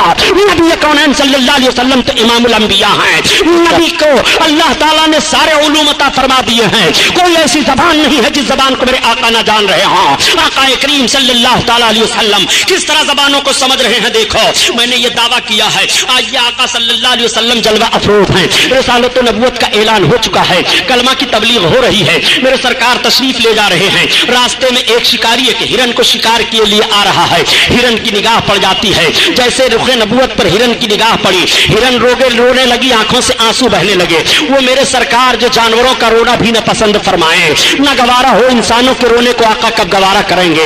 मेरे आका सल्लल्लाहु अलैहि वसल्लम से हिरन अर्ज कर रही है, या रसूल अल्लाह मुझको इस शिकारी ने शिकार कर लिया है, या रसूल अल्लाह मेरे 2 छोटे छोटे बच्चे हैं, मैं उन अपने बच्चों को दूध पिलाती हूँ, या रसूल अल्लाह इस शिकारी के शिकार से मुझे आजाद करा दीजिए, मैं अपने छोटे बच्चों को दूध पिला करके या रसूल अल्लाह फिर इस शिकारी के शिकार में आ जाऊंगे। ए मेरे आका आप रहम फरमा दें, आप करम फरमा दें। उस हिरन ने यह फरियाद पेश की और जैसे उसने यह फरियाद पेश की, आका फरमाते शिकारी, उसने कहा हाँ। आका ने फरमाया देखिए शिकार मुझसे कह रही है कि इसके 2 छोटे छोटे बच्चे ही से तू आजाद कर दे, ये अपने बच्चों को दूध पिलाने के बाद तेरे शिकार में आ जाएगी। उसने कहा आप कैसी बात कह रहे हैं, भला शिकार भी छूट जाने के बाद शिकार में आता है। आका ने फरमाया सुन, और शिकारियों के शिकार होंगे जो छूट जाएंगे, वो नहीं आएंगे, मगर ये मेरा शिकार है, ये आजाद होने के बाद भी मेरे शिकार में रहेगा, मैं जिम्मेदारी लेता हूँ। आका करीम सल्लल्लाहु अलैहि वसल्लम के कहने पर उस शिकारी ने छोड़ दिया, हिरन आजाद हुई। हिरन जाने के बाद अपने दोनों बच्चों को दूध पिलाती है और दूध पिलाने के बाद जब वापस चलने लगी, बच्चे माँ की छाती नहीं छोड़ रहे हैं। हिरन ने कहा बच्चों तुम्हारा पेट भर गया, अब तुम छोड़ दो, अब तुम्हारा पेट कैसे भरेगा ये मुझे मालूम नहीं। बच्चों से माँ ने जब ये कहा बच्चे तड़प गए। माँ ने कहा ए बच्चों, मैं रसूलुल्लाह सल्लल्लाहु ताला अलैहि वसल्लम से वादा करके आई हूँ, इतना सुनना था कि बच्चे भी माँ के साथ चल रहे हैं। हिरन आ रही है, आका तशरीफ फरमा है, सरकार की निगाहें नबुव्वत पड़ी, इरशाद फरमाते हो शिकारी हो देख तेरा शिकार आ रहा है। जैसे उसकी निगाह पड़ी कि हिरन आ रही है, उसके साथ दोनों बच्चे भी आ रहे हैं। उसने अर्ज किया या रसूल अल्लाह अब हमें आप अपने शिकार में लीजिए, बाद में मैं शिकार को लूंगा। सरकार का कलमा पढ़ा, इस्लाम में दाखिल हो गया। आका सल्लल्लाहु अलैहि वसल्लम ने किस तरह से हिरन को आजादी दिलाई है, मेरे सरकार हिरन की भी फरियाद को पहुंच रहे हैं और उसकी भी बोली समझ रहे हैं। आओ सरकार की बारगाह में एक सहाबी हाजिर आए और अर्ज करते हैं या रसूल अल्लाह मेरा ऊंट दीवाना हो गया है, सरकार में जब उसके करीब जाता हूं तो काटने दौड़ता है। आका तशरीफ ले गए सहाबी के बाग में जहां पर वो ऊंट था। सहाबी ने अर्ज किया या रसूल अल्लाह ऊंट के करीब ना जाएं, ऐसा ना हो कि ऊंट आपको तकलीफ दे दे। आका फरमाते हैं घबराने की जरूरत नहीं है। जब ऊंट के करीब गए तो सरकार ऊंट के करीब बढ़ा और करीब बढ़ने के बाद आका के कदम मुबारक पर अपने मुंह को रख दिया और रखने के बाद बिलबिलाने लगा और अर्ज करने लगा या रसूल अल्लाह ये मेरा मालिक है, ये मेरा मालिक मुझसे काम ज्यादा लेता है और मुझे चारा कम देता है। या रसूल अल्लाह मेरा जिस्म कमजोर हो गया। एक सहाबी सुनो, ये ऊंट मुझसे कह रहा है कि तुम इसको चारा कम दे रहे हो और इससे काम ज्यादा ले रहे हो, ये कमजोर हो गया है, तुम इसको चारा ज्यादा दिया करो, जब ये तवाना हो जाए तब तुम इससे काम लेना। उसी मौका पर मेरे आका ने इरशाद फरमाया कि तुम अपने जानवरों को दिन बार रात में 70 बार दाना और पानी दिया करो। जिस नबी ने जानवरों पर इतना रहम फरमाया हो उस नबी का रहमो करम होगा। वो नबी सारे आलम के लिए रहमत बन करके तशरीफ लाए हैं, वो रहमतुल लिल आलमीन है। जानवरों पर किस तरह रहमत हो रही है, मेरे सरकार ने जानवरों पर किस तरह करम फरमाया है। मेरे आका तशरीफ फरमा है, तब तक परिंदे हाजिर हो जाते हैं और अर्ज करते हैं या रसूल अल्लाह ये आपकी उम्मत के छोटे छोटे बच्चे हमारे घोंसलों को उजाड़ दिया करते हैं। या रसूल अल्लाह हम परिंदे तिनकों को चुक चुक करके लाते हैं और घोंसले बनाते हैं, सरकार अपने इन उम्मत के बच्चों को आप मना फरमा दे। आका ने इरशाद फरमाया ए सहाबियों तुम अपने बच्चों को रोक दो, कोई बच्चा किसी परिंदे के घोंसले को न उजाड़े। जिस रसूल ने परिंदों के घोंसले तक की हिफाजत उस नबी के उम्मतियों के मकान जलाए जा रहे हैं, उस नबी के उम्मतियों की दुकान जलाई जा रही है, उस नबी के उम्मतियों की इबादत गाहें फूकी जा रही हैं। मैं कहना चाहता हूँ रसूल कायनात ने कितना रहमो करम फरमाया है जानवरों पर, सरकार ने कितना करम फरमाया है इन 2 जबानों पर। आका करीम सल्लल्लाहु ताला अलैहि वसल्लम सबकी जबान समझ रहे हैं। शेर چیتے تعظیم کر رہے ہیں، درخت نبی کے قدموں پر جھک رہا ہے۔ اسی لیے تو اعلیٰ حضرت عظیم البرکت فرماتے ہیں، اے لوگوں، جب نبی کونین جانوروں کی فریاد کو پہنچ رہے ہیں تو نبی کی بارگاہ میں امتی فریاد کرے تو نبی امتی کی فریاد کو کیوں نہیں پہنچائیں گے؟ اسی لیے تو اعلیٰ حضرت عظیم البرکت فرماتے ہیں کہ فریاد امتی جو کرے حال زار میں، ممکن نہیں کہ خیر بشر کو خبر نہ ہو، خیر بشر کو خبر نہ ہو۔ ہاں یہی کرتی ہے چڑیا فریاد، ہاں یہی چاہتی ہے داد میرے مولا کی ہے، بس یہی شان عظیم جانور بھی کریں جن کی تعظیم سنگ کرتے ہیں ادب سے تسلیم، پیڑ سجدے میں گرا کرتے ہیں، گرا کرتے ہیں۔ سبحان اللہ۔ وسلم کی عمر شریف 4 برس کی ہو گئی ہے۔ نبی کونین صلی اللہ تعالیٰ علیہ وسلم کی عمر شریف 4 برس کی ہے۔ ایک روز میرے سرکار پہاڑی کے ایک چٹان پر تشریف لے گئے، تب تک پھر حلیمہ کے بچے دوڑے دوڑے آئے اور عرض کرتے ہیں، ارے امی آج تو بڑا گڑبڑ معاملہ ہو گیا۔ حلیمہ نے کہا وہ کیا؟ کہا چلو دیکھو بھائی محمد کو کسی نے شہید کر دیا۔ اتنا سننا تھا کہ حضرت حلیمہ بے قرار ہو گئی اور بے قراری کے عالم میں حضرت حلیمہ بھاگتی چلی جا رہی ہے۔ جب پہاڑی کے اوپر پہنچی تو دیکھا کہ میرے سرکار کھڑے ہو کر کے مسکرا رہے ہیں۔ حلیمہ نے پیشانی کا بوسہ لیا اور عرض کیا بیٹا کیا ہوا؟ آقا ارشاد فرماتے ہیں، امی میں یہیں کھڑا تھا، 2 آنے والے آئے، انہوں نے مجھے زمین پر سلا دیا، میرے سینے کو شق کر دیا مگر خون کا ایک قطرہ نہیں نکلا، اور امی نہ تو مجھے کچھ درد ہوا، میرے سینے کے اندر سے انہوں نے کچھ نکالا اور کچھ رکھا، جب سے مجھے بڑی تسلی حاصل ہے۔ میرے آقا کے مقدس سینے کو حضرت حلیمہ دیکھ رہی ہیں تو ٹانکے لگے ہوئے ہیں۔ اللہ تعالیٰ نے اس واقعے کو قرآن میں بیان فرمایا، الم نشرح لک صدرک، اے محبوب کیا تمہارے مقدس سینہ کو رب تعالیٰ نے کشادہ نہیں فرمایا؟ یہ واقعہ قرآن میں بھی بیان ہوا ہے۔ جب یہ معاملہ پیش آیا تب حضرت حلیمہ اب گھبرا گئی۔ اب حضرت حلیمہ نے پلان بنا لیا اور پوری آبادی میں اعلان کر دیا کہ اب میں محمد کو ان کے دادا کے پاس واپس لے کر کے جا رہی ہوں۔ حلیمہ سعدیہ سرکار کو واپس لانے کا ارادہ کر لیتی ہیں، پوری آبادی میں خبر پھیل جاتی ہے، آبادی کے تمام مرد تمام عورتیں آ جاتی ہیں، عورتیں اپنے گودوں میں بچوں کو لے کر کے آتی ہیں۔ اے حلیمہ جب سے یہ آئے تھے ہمارے بچے نظر بد سے محفوظ تھے، ان کا ہاتھ ہمارے بچوں کے سر پر رکھ دو۔ میرے آقا صلی اللہ علیہ وسلم ان بچوں کے سر پر اپنا دست نبوت رکھ رہے ہیں۔ راوی کا بیان یہ ہے کہ نبی کونین نے حلیمہ کے گھر سے چلتے ہوئے جن بچوں کے اوپر دست نبوت رکھا تھا، جب میرے سرکار نے اعلان نبوت فرمایا تو وہ سارے کے سارے لوگ اسلام میں داخل ہو گئے تھے۔ یہ برکت ہے میرے سرکار کے دست نبوت کی۔ اسی لیے تو اعلیٰ حضرت عظیم البرکت فرماتے ہیں کہ تم اپنے آقا کے دست نبوت کو دیکھنا چاہتے ہو، خدا قسم، خدا کی قسم نبی کے دست نبوت کا حال یہ ہے کہ ہاتھ جسم پہ اٹھا غنی کر دیا،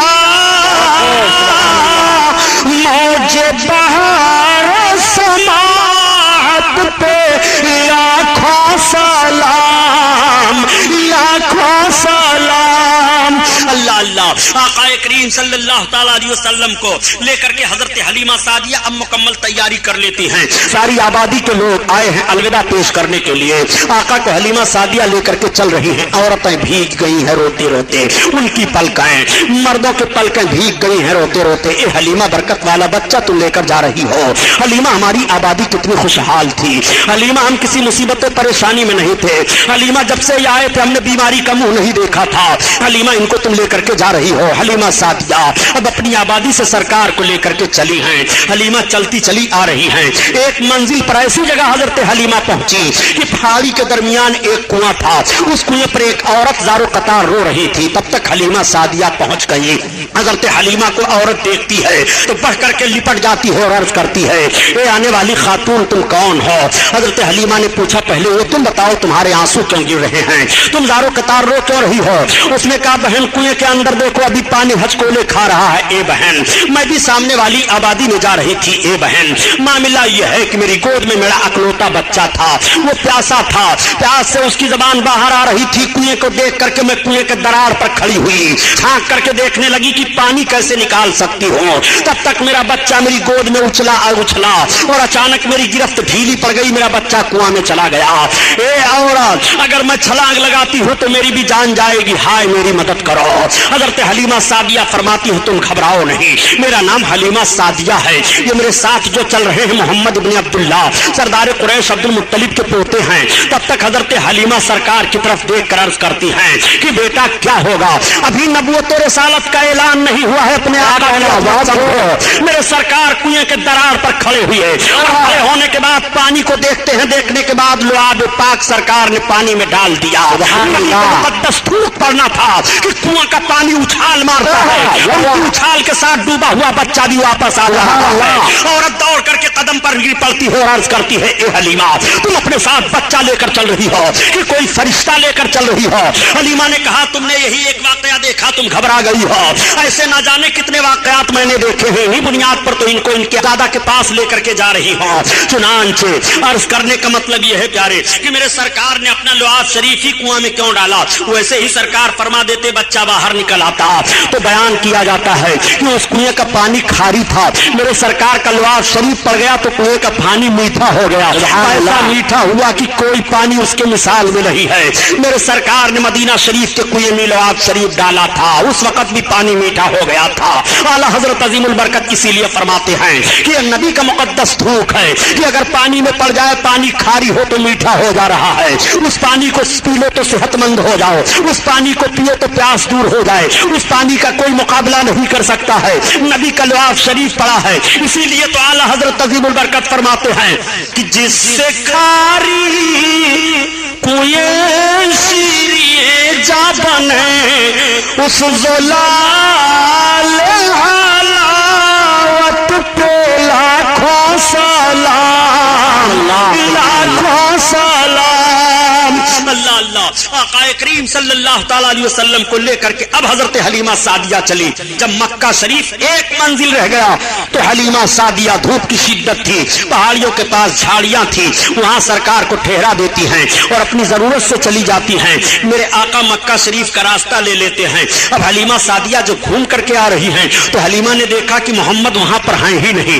हलीमा बहुत परेशान हो गई, चीखने लगी, चिल्लाने लगी और आवाज देने लगी सरकार को। हलीमा रो रही है पहाड़ियों के दरमियान, हलीमा चीख रही है, चिल्ला रही हैं, रोती हुई पहाड़ियों के दरमियान चल रही थी कि एक बूढ़ा अरब मिला। उसने पूछा, खातून तुम कौन हो? हलीमा ने बताया कि मैं हलीमा सादिया हूँ, मैं कबीले साद से आ रही थी, मेरा बच्चा गायब हो गया है। उसने कहा, ये चलो पहाड़ी के अंदर एक हमारा खुदा है, एक बुत रहता था, चलो तुम उसके सामने अपनी फरियाद पेश करो, वो बता देगा कि तुम्हारा बच्चा कहाँ है। जैसे हलीमा को लेकर के गया, उसने कहा, ए हमारे माबूद, ये हलीमा औरत है, इसका बच्चा गायब हो गया है। ये मक्का अपने बच्चा को लेकर के जा रही थी।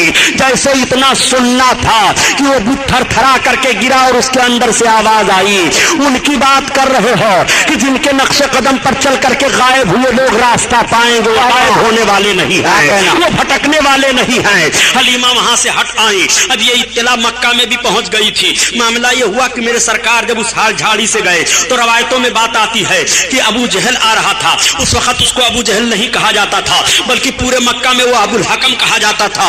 वो आ रहा था, उसने देखा, जैसे देखा तो पूछा सरकार से। आका ने बताया कि मैं मोहम्मद इब्न अब्दुल्ला हूँ। इतना सुनना था, वो अपनी सवारी से उतर पड़ा और उतरने के बाद सरकार को बैठा लिया और आगे बैठ करके चलने लगा। अब सवारी नहीं चल रही है, वो बहुत परेशान हो गया। फिर सरकार को आगे बैठाया और पीछे अपना बैठा। अब सवारी हाँक रहा है तो सवारी भागती चली जा रही है। गोया उस सवारी को भी मालूम है कि दुश्मन रसूल आगे बैठे और सरकार पीछे बैठे, मैं नहीं जाऊंगी। मेरे सरकार जब आगे बैठ रहे हैं और दुश्मन पीछे बैठा है, अब सरकार को लेकर के सवारी भाग रही है।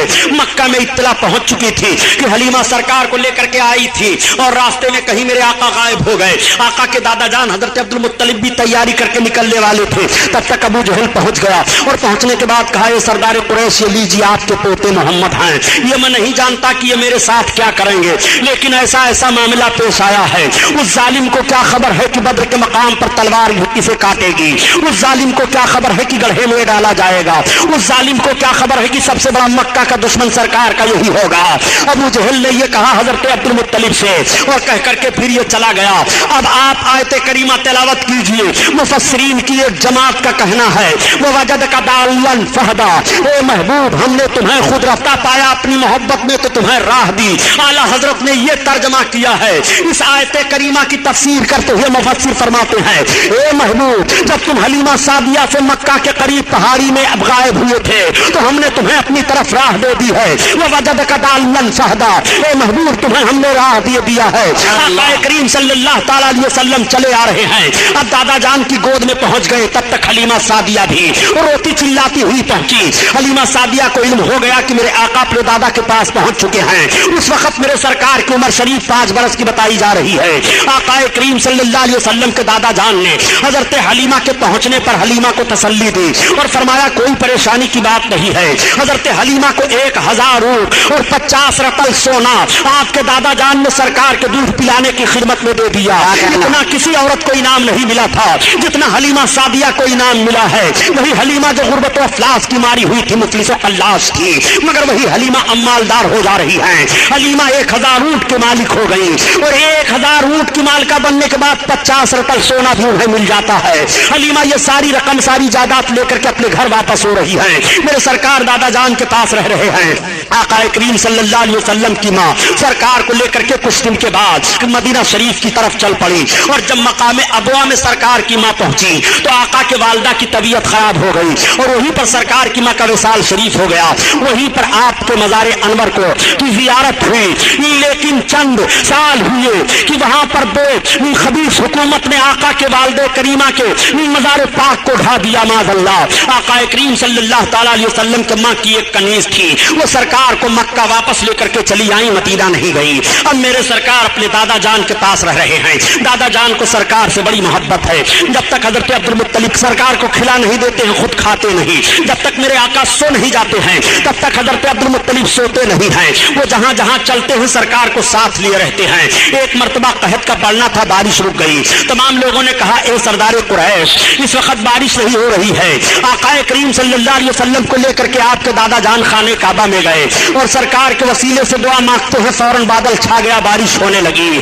آقا کریم صلی اللہ تعالیٰ علیہ وسلم سے اس قدر دادا جان کو محبت ہے. سارے عرب کے لوگ دیکھ رہے ہیں اور کہہ رہے ہیں کہ کسی دادا کو اپنے پوتے سے اتنی محبت نہیں ہے جتنی سردار قریش کو محمد بن عبداللہ سے محبت ہو گئی ہے. 8 برس کا عرصہ گزرنے والا ہے لیکن جب میرے سرکار کی عمر شریف 7 برس کی تھی تو مکہ میں ایک قبائلی جھگڑا ہو گیا تھا. یعنی مکہ شریف سے باہر جو آبادیاں تھیں اور مکہ میں جو آبادیاں تھیں ان سے جھگڑا ہو گیا. مکہ شریف کے باہر والے مکہ والوں پر حملہ آور ہو گئے. میرے آقا صلی اللہ علیہ وسلم کی 7 برس کی عمر شریف ہے.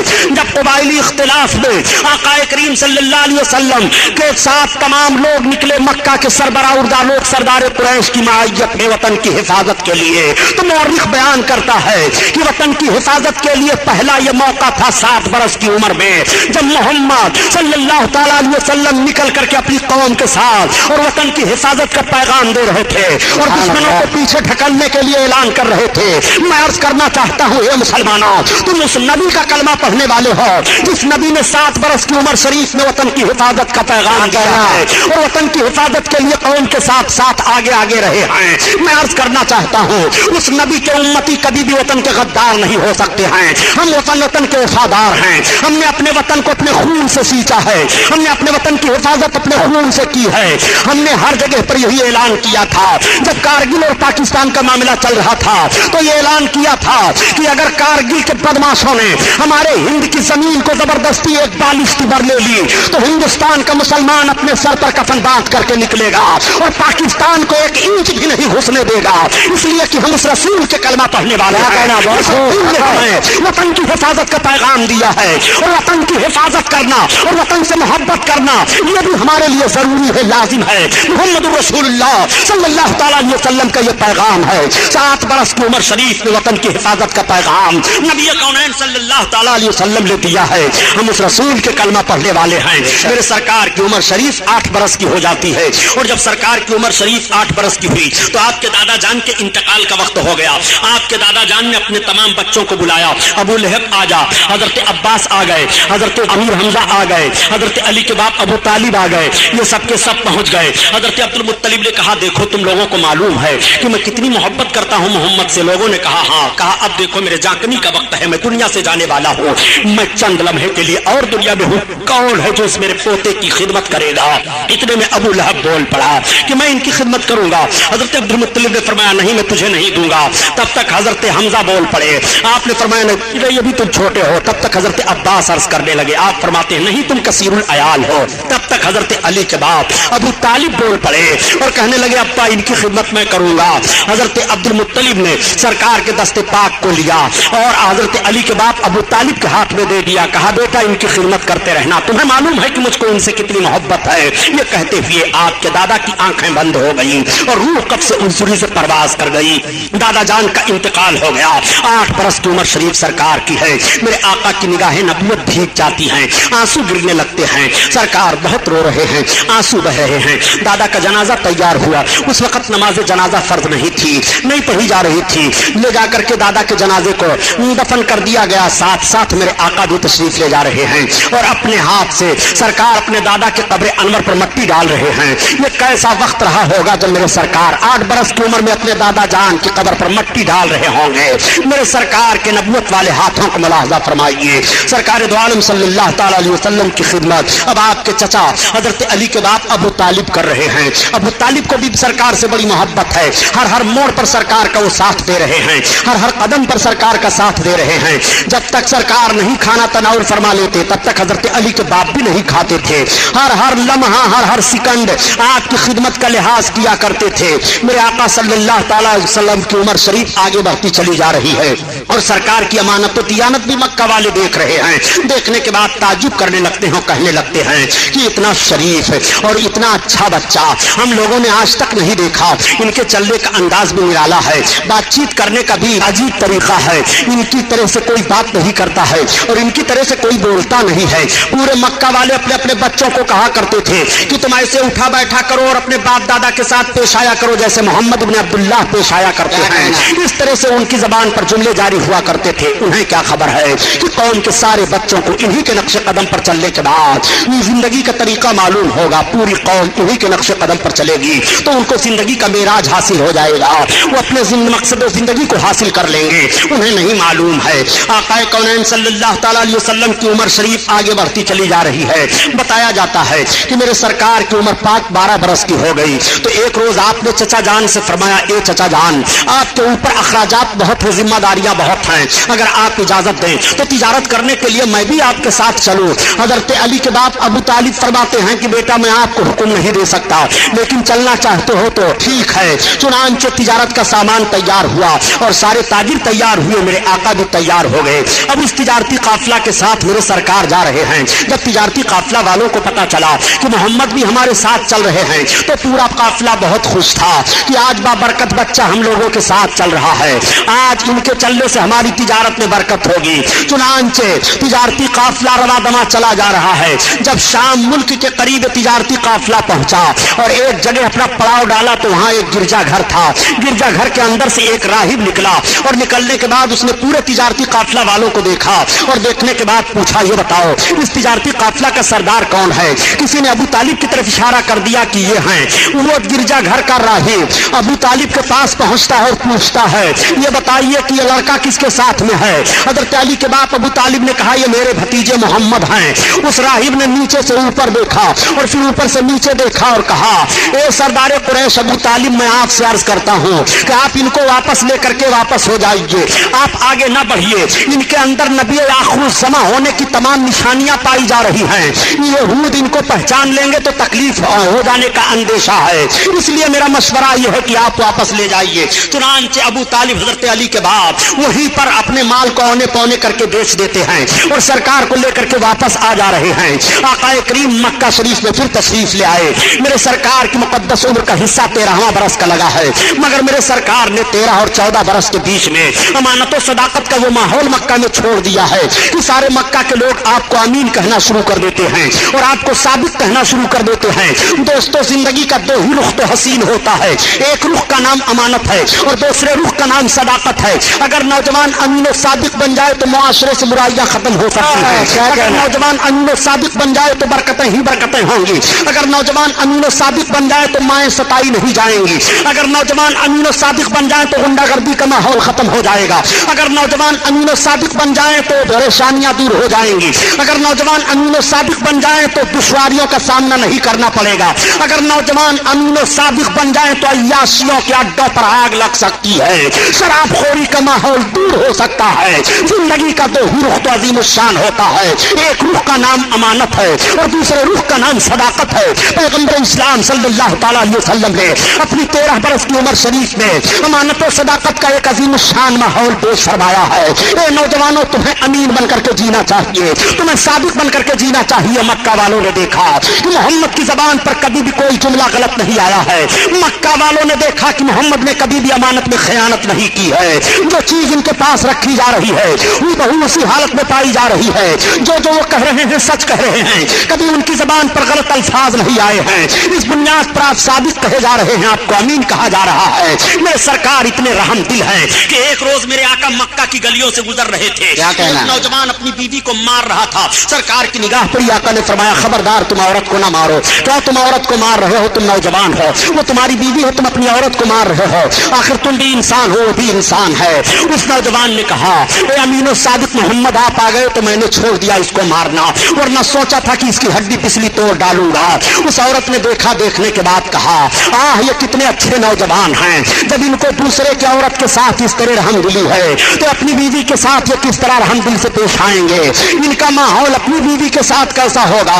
एक रोज मेरे सरकार तशरीफ ले जा रहे हैं, एक मालिक अपने गुलाम को मार रहा है। सरकार की निगाह पड़ी, आका ठहर गए, फरमाते खबरदार मालिक से गुलाम को मारो नहीं। तुम गुलाम को मार रहे हो, इंसान हो, ये भी इंसान है और इतना जुल्म कर रहे हो। उसने कहा ए मोहम्मद अगर आप ना आए होते तो आज मैंने सोचा था कि इसके जिस्म की चमड़ियां उधेड़ डालूंगा, मगर आप आ गए तो अब मैं नहीं मारूंगा। उस गुलाम ने एक आह ली और अर्ज किया आसमान और जमीन के मालिक ये कैसे अरब हैं, जब इनका रहमो करम दूसरे के गुलाम के साथ ऐसा है तो अपने गुलाम के साथ ये कितना रहम करते होंगे। काश ऐसों की गुलामी मिल जाए तो जिंदगी का मकसद हासिल हो जाए। गुलामों को क्या मालूम कि गुलामी की जंजीरें यही तोड़ेंगे, आजादियां यही देंगे, सबको आजादी इन्हीं से हासिल होगी। उनको मालूम नहीं है, मगर मेरे आका एक शाहराह मुतय्यन फरमा रहे हैं, दस्तूर हयात दे रहे हैं। आका करीम सल्लल्लाहु तआला अलैहि वसल्लम चले जा रहे हैं। 15-14 बरस की उम्र शरीफ मेरे आका की है। पूरे मक्का में आपकी अमानत और सदाकत का शोहरा हो गया है। अमानत और सदाकत की एक बात और अर्ज करता चलो मुसलमानों, तुम नौजवान हो, अमीन बनकर जियो, तुम सादिक बनकर के जियो। जब मेरे सरकार ने ऐलान नबूवत फरमाया और तमाम लोग जमात दर जमात इस्लाम में आने लगे, हजरत खालिद बिन वलीद रज़ी अल्लाह ताला अन्हु बड़े अजीम सहाबी गुजरे हैं। जब ये दामने इस्लाम में आए और फौज के सिपह सालार मुंतखब हुए तो मुल्क रूम पर हजरत खालिद बिन वलीद ने एक मरतबा हमला किया था रूम के एक शहर पर। आपने जब उस शहर पर हमला किया तो उस शहर के सारे पादरी बाहर निकल आए और निकलने के बाद उन पादरियों ने इस्लामी लश्कर के एक नौजवान से कहा ए लश्करी ये तो बताओ कि तुम्हारी फौज का सिपह सालार कौन है। किसी ने बता दिया हमारी फौज का सिपह सालार वो है। हजरत खालिद बिन वलीद के पास पादरी जाता है और उसने कहा आप इस्लामी फौज का सिपह सालार हो। हजरत खालिद बिन वलीद ने कहा हाँ मैं भी इस्लामी फौज का खादिम हूँ, बताइए कहना क्या है। उन पादरियों ने कहा खालिद बिन वलीद सुन लो, हम आपसे जंग नहीं चाह रहे हैं, हम आपसे तलवार नहीं चलाएंगे। हम शहर के वो 8 पादरी हैं कि अगर हम लोग अपने पूरे शहर वालों से कह दें तो मर्द औरत बूढ़े बच्चे जीत हो या हार हो ये बात तो अलग है, मगर हमारा कहना इतना मानते हैं कि वो अपने सर पर कफन बांध करके निकलेंगे, लेकिन हम आपसे लड़ाई नहीं चाहते हैं। तो हजरत खालिद ने फरमाया फिर क्या चाहते हो। कहा हम ये चाह रहे हैं कि आप अपनी फौज को लेकर के सवेरे सवेरे हमारे किला के दरवाजा पर आ जाइए और किला के दरवाजा को पार कर जाइए, हमारी बाजार से गुजर जाइए। जब आप गुजर जाएंगे अपने लश्करियों को लेकर के तो हम आपको हवाले किला कर देंगे और हम सब आपके हवाले हो जाएंगे। हजरत खालिद बिन वलीद ने फरमाया ये तो बहुत आसान शर्तें हैं, मुझे मंजूर हैं। हवारियों ने और लश्करियों ने कहा कि ऐसा तो नहीं है कि इसके पीछे कोई जंगी दाव पेच हो। हजरत खालिद बिन वलीद फरमाते हैं घबराओ नहीं, अल्लाह हमारे साथ है। जब सुबह का सफेदा फैला हजरत खालिद बिन वलीद अपने घोड़े पर सवार हुए और अपने नौजवानों को हुक्म दिया नौजवानों मेरे पीछे पीछे आओ। किला के पास गए, दरवाजा खुला हुआ है, अपने आप को दरवाजा में डाल देते हैं और हजरत खालिद बिन वलीद चले जा रहे हैं, पीछे आपके तमाम फौजी चले जा रहे हैं। जब आप बाजार में पहुंचे और दाहिनी और बाईं जानिब देखते हैं तो आपकी समझ में बात आ गई, आप अपनी सवारी से नीचे उतर गए और उतरने के बाद अपने जवानों की तरफ मुखातब होकर के इरशाद फरमाते हैं, मेरी कौम के बहादुरों, मैं समझ गया कि इन पादरियों ने ये शर्त क्यों लगाई थी। आज तुम्हारे तकद्दुस और तुम्हारी पाकीज़गी का इम्तिहान लिया जा रहा है। नौजवानों सुनो, इन्होंने अपने बाजार को दाहिनी और बाईं जानिब हसीन हसीन लड़कियों को ला करके सजा दिया है। इनका मकसद ये है कि जब नौजवान अरब गुजरेंगे इधर से और उनकी निगाहें उठेंगी तो उनके ज़हन फिक्र में एक ऐसा माहौल पैदा होगा, एक हैजानी कैफियत पैदा होगी कि उनका ज़हन अय्याशियों की तरफ भागेगा और उनके कदम में जलजला आ जाएगा, तलवारें उनके हाथों से छूट जाएंगी। मेरे कौम के बहादुरों, आज तुम्हें रिसालत माफ सल्लल्लाहु तआला अलैहि वसल्लम का किरदार पेश करना है। मेरे आका ने इरशाद फरमाया है कि जब चलो तो अपनी निगाहों को नीची करके तुम नबी के फरमान पर अमल करो, कुरान के हुक्म पर अमल करो। अब तुम सबके सब अपनी निगाहों को नीची करके चलो, ना कोई दाहिनी तरफ देखे ना कोई बाईं जानिब देखे, मेरे पीछे पीछे आओ। सारी कौम गुजरती चली जा रही है, सारे नौजवान चले जा रहे हैं, ना कोई दाहिनी तरफ देख रहा है ना कोई बाईं जानिब देख रहा है, और आवाज आ रही है, न मुड़ करके बेदर्द कातिल ने देखा तो आते रहे नींजा कैसे कैसे। सारे लश्करी गुजर जाते हैं और सब गुजर गए तो वो पादरी हाजिर हुए और उन पादरियों ने कहा, ए इस्लामी लश्कर के सिपह सालार, हमने मान लिया कि जब इस्लामी नौजवानों के ज़हनो फिक्र और निगाहों के तकद्दुस का यह हाल है तो मजहब इस्लाम के और अफराद के पाकीज़ा माहौल का हाल क्या होगा। इसलिए हमने मान लिया कि इस्लाम पाक मजहब है और इस्लाम ज़हनो फिक्र की तहारत दे रहा है, हमें भी इस्लाम में दाखिल करो। पूरे शहर के लोग कलमा पढ़ करके इस्लाम में दाखिल हो जा रहे हैं। मैं अर्ज करता हूँ, ए नौजवानों, जब कल तुम्हारी निगाहों का तकद्दुस सलामत रहा, जब कल तुम्हारी आंखें पाकीज़ा थी, कल जब तुम्हारे नजर और फिक्र में इस्लाम का शऊर था तो मजहब इस्लाम बढ़ता चला जा रहा था। आहर इस्लाम तेरे चाहने वाले न रहे और जिनका तू चाहत था अफसोस वो हाले न रहे। ये तो तारीख का वह वाक़या मैंने आपके सामने रखा ताकि अमानत और सदाकत की एक झलक आपके ज़हन और फिक्र में आए और आप उस पर अमल करते हुए दिखाई दें। मेरे आका सल्लल्लाहु तआला अलैहि वसल्लम की उम्र शरीफ 14 बरस की है और 14-15 बरस के बीच में मेरे सरकार अमानत और सदाकत का लोहा मक्का में मनवा लेते हैं। उम्र पाक मेरे आका की बढ़ती जा रही है, आगे मेरे सरकार चले जा रहे हैं। जब आका करीम सल्लल्लाहु तआला अलैहि वसल्लम की उम्र शरीफ 25 बरस की हुई, मेरे आका के अमानत और सदाकत का शोहरा पूरे मक्का में था। उस वक्त मक्का में एक खातून थी जिनका नाम हजरत खदीजतुल कुबरा है। हजरत खदीजा दो और शोहरों की बेवा थी और बहुत मालदार खातून थी। इनके पास तिजारत का बहुत माल था।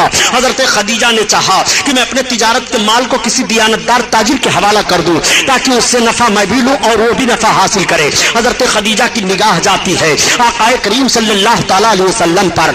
हजरत खदीजा की जब निकाह सरकार पर गई और हजरत खदीजा ने सरकार से राहो रस्म पैदा किया तो अपने माल तिजारत को हजरत खदीजा ने दे दिया और अपने गुलाम को भी साथ में कर दिया कि इनके साथ तिजारत करने के लिए जाओ, इनकी हुक्म अदूली ना करना और इनके हर हर कदम पर इनका हुक्म मानना। गुलाम भी साथ हो लेता है। मेरे सरकार तिजारती काफिला के साथ 25 बरस की उम्र शरीफ है, हजरत खदीजा के तिजारत के माल को लेकर के जा रहे हैं। मेरे सरकार जब माल तिजारत को लेकर के गए और मंडी में पहुंचे तो सबसे पहले आपका माल बिका, सबसे ज्यादा आपके माल में नफा हुआ। नबी कौनैन सल्लल्लाहु तआला अलैहि वसल्लम जब माले तिजारत से वापस होने लगे और सारा तिजारती काफिला वापस आ रहा है, मक्का वालों को यह इत्तला मिल गई कि तिजारती काफिला वापस आ रहा है, तो जिन औरतों के शौहर गए हुए थे वो औरतें अपने मकान के छतों पर चढ़ करके देखने लगी, बच्चे अपने बापों को देखने लगे, बहनें अपने भाइयों को देखने लगी। तो हजरत खदीजा कहती हैं कि जब ये इत्तला हमको मिली कि तिजारती काफिला आ रहा है और सारे लोग अपने अपने लोगों को देखने लगे, शाहराहों पर खड़े हो गए, तो हजरत खदीजा कहती हैं कि मैं भी अपने मकान के छत पर चढ़ी और मैंने भी सोचा कि लाओ मेरे माल को तिजारत के लिए मोहम्मद लेकर के गए थे, वो भी आ रहे हैं कि नहीं देखो। चुनांचे हजरत खदीजा कहती हैं कि जब मैं अपने मकान के छत से देखने लगी तो सब में ऊंचे मोहम्मद दिखाई दे रहे थे। सारे लोगों के ऊपर तो धूप पड़ रही है मगर मोहम्मद के सर पर बादल साया किए हुए चल रहा है और वो जूझू आगे बढ़ रहे हैं, साया आगे बढ़ता चला जा रहा है। मेरे सरकार तशरीफ फरमा हुए मक्का में, तिजारत का हिसाब किताब हुआ, बड़ा अच्छा नफा हुआ। हजरत खदीजा एक रोज ख्वाब देखती हैं कि आसमान से चांद मेरी गोद में उतर रहा है और वो चारों तरफ फैल गया है। इस ख्वाब को उन्होंने अपनी सहेली से बयान किया। उनकी सहेली ने उनके चचेरे भाई वर्का बिन नौफल से बयान किया। वर्का बिन नौफल उनके चचेरे भाई तौरात और ज़बूर इंजील के बड़े भारी आलिम थे। उन्होंने कहा अगर हकीकत में खदीजा ने ख्वाब देखा है तो अनकरीब नबी आखिरुज़्ज़मा से उसका रिश्ते निकाह होगा। हजरत खदीजा जब इस ख्वाब के ताबीर को सुनती है तो सोचती है कि मैंने तो अहद कर लिया है कि अब मैं शादी नहीं करूंगी, मैं 2 शौहरों की बेवा हो चुकी हूँ, मगर वो कौन नबी आखिर ज़मां है जिनसे मेरा रिश्ते निकाह होगा। पूरे मक्का के लोगों का जायजा लेती हैं, आका करीम सल्लल्लाहु अलैहि वसल्लम की मुकद्दस सूरत उनके ज़हन फिक्र में घूम घूम कर आती है। हजरत खदीजा को इतनी मोहब्बत पैदा हो गई कि कुछ ही रोज के बाद हजरत खदीजा ने सरकार की बारगाह में निकाह का पैगाम दे दिया। 40 बरस की उम्र शरीफ हजरत खदीजा की है और 25 बरस की उम्र शरीफ मेरे आका की है। ये पहली शादी मेरे सरकार की मक्का में होने जा रही है। आका करीम ने अपने चचा हजरत अली के बाप अबू तालिब से मशवरा किया। अबू तालिब ने कहा ठीक है, मुझे मंजूर है।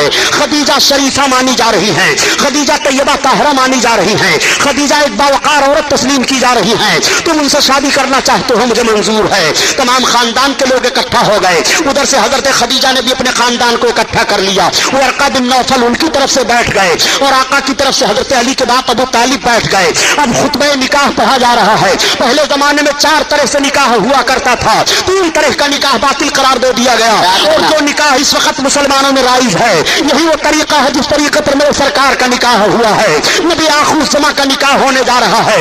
मक्का के सरबराह लोग बैठे हुए हैं, मेरे सरकार दूल्हा बन करके बैठे हुए हैं। मेरे आका दूल्हा बन करके जब पहली बार मेरे आका की शादी ही बने और मेरे आका वो दूल्हा बने जब मेराज में तशरीफ ले गए। खुदा की कसम दोनों का दूल्हा बनना बेमिसाल है।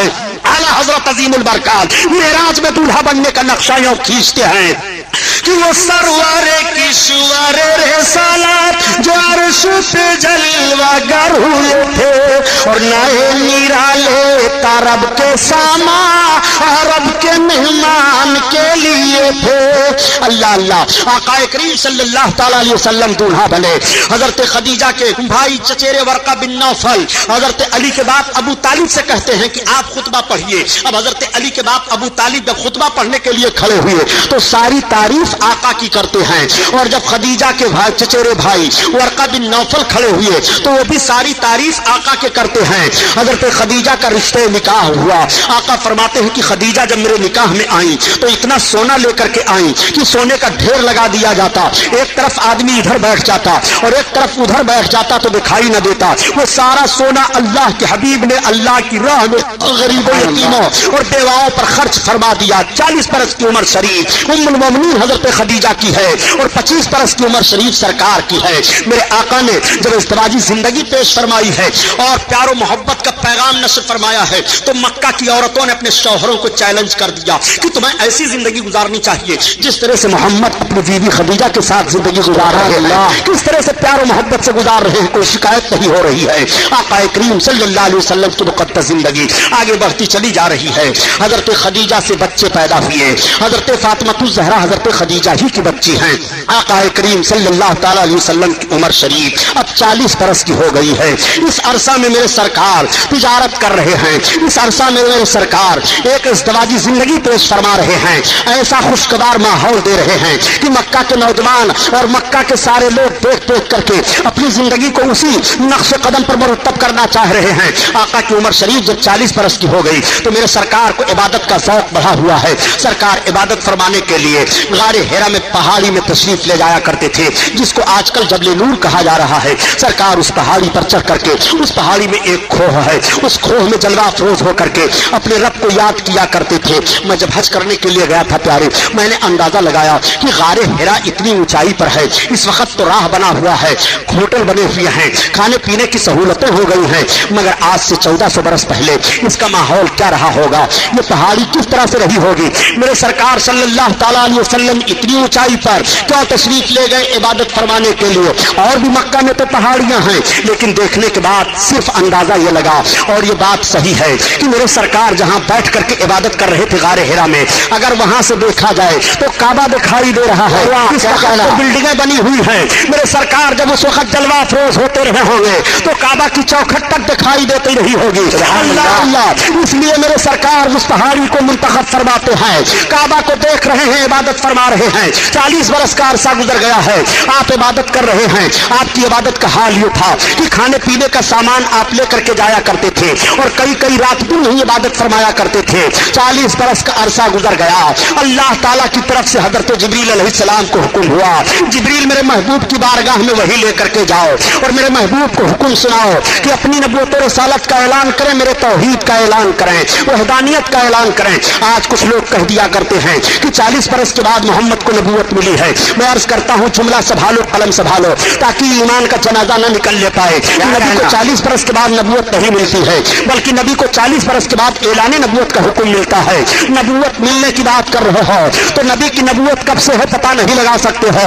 नबी कौनैन से सहाबा ने अर्ज किया था, या रसूल अल्लाह आप कब से नबी हुए हैं? तो आका ने इरशाद फरमाया था, मैं उस वक्त से नबी हूँ जब हजरत आदम अलैहिस्सलाम मिट्टी और पानी के दरमियान नबूवत पता लगा नहीं पाओगे। ऐलान नबूवत का वक्त तो जरूर मालूम है कि नबी 40 बरस के बाद ऐलान नबूवत फरमा रहे हैं और रब हुक्म दे रहा है। हजरत जिब्रील अलैहिस्सलात तस्लीम पहली वही लेकर के गारे हिरा में आका करीम सल्लल्लाहु अलैहि वसल्लम पर नाजिल हो रहे हैं। और जब हजरत जिब्रील नाजिल हुए तो रब के महबूब की बारगाह में अर्ज कर रहे हैं, इक़रा पढ़ो, इक़रा पढ़ो। एक जुमला में और अर्ज करता चलो प्यारे, इक़रा के लफ्ज से पहली वही आका पर नाजिल हो रही है। यहीं से पता चला कि उम्मत मोहम्मदिया के अफराद को पढ़ना चाहिए। आज हम लोग तालीम के से किस तरह दूर दिखाई दे रहे हैं, हम तालीम की तरफ जोर नहीं दे रहे हैं। नबी कौनैन पर जो वही का पहला लफ्ज नाजिल हो रहा है, इक़रा महबूब पढ़ो। आका फरमाते हैं, माना बेकारी में पढ़ने वाला नहीं हो, माना बेकारी में पढ़ने वाला नहीं हो। आका करीम ने जब ये फरमाया तो हजरत जिब्रील अलैहिस्सलाम ने दबोचा।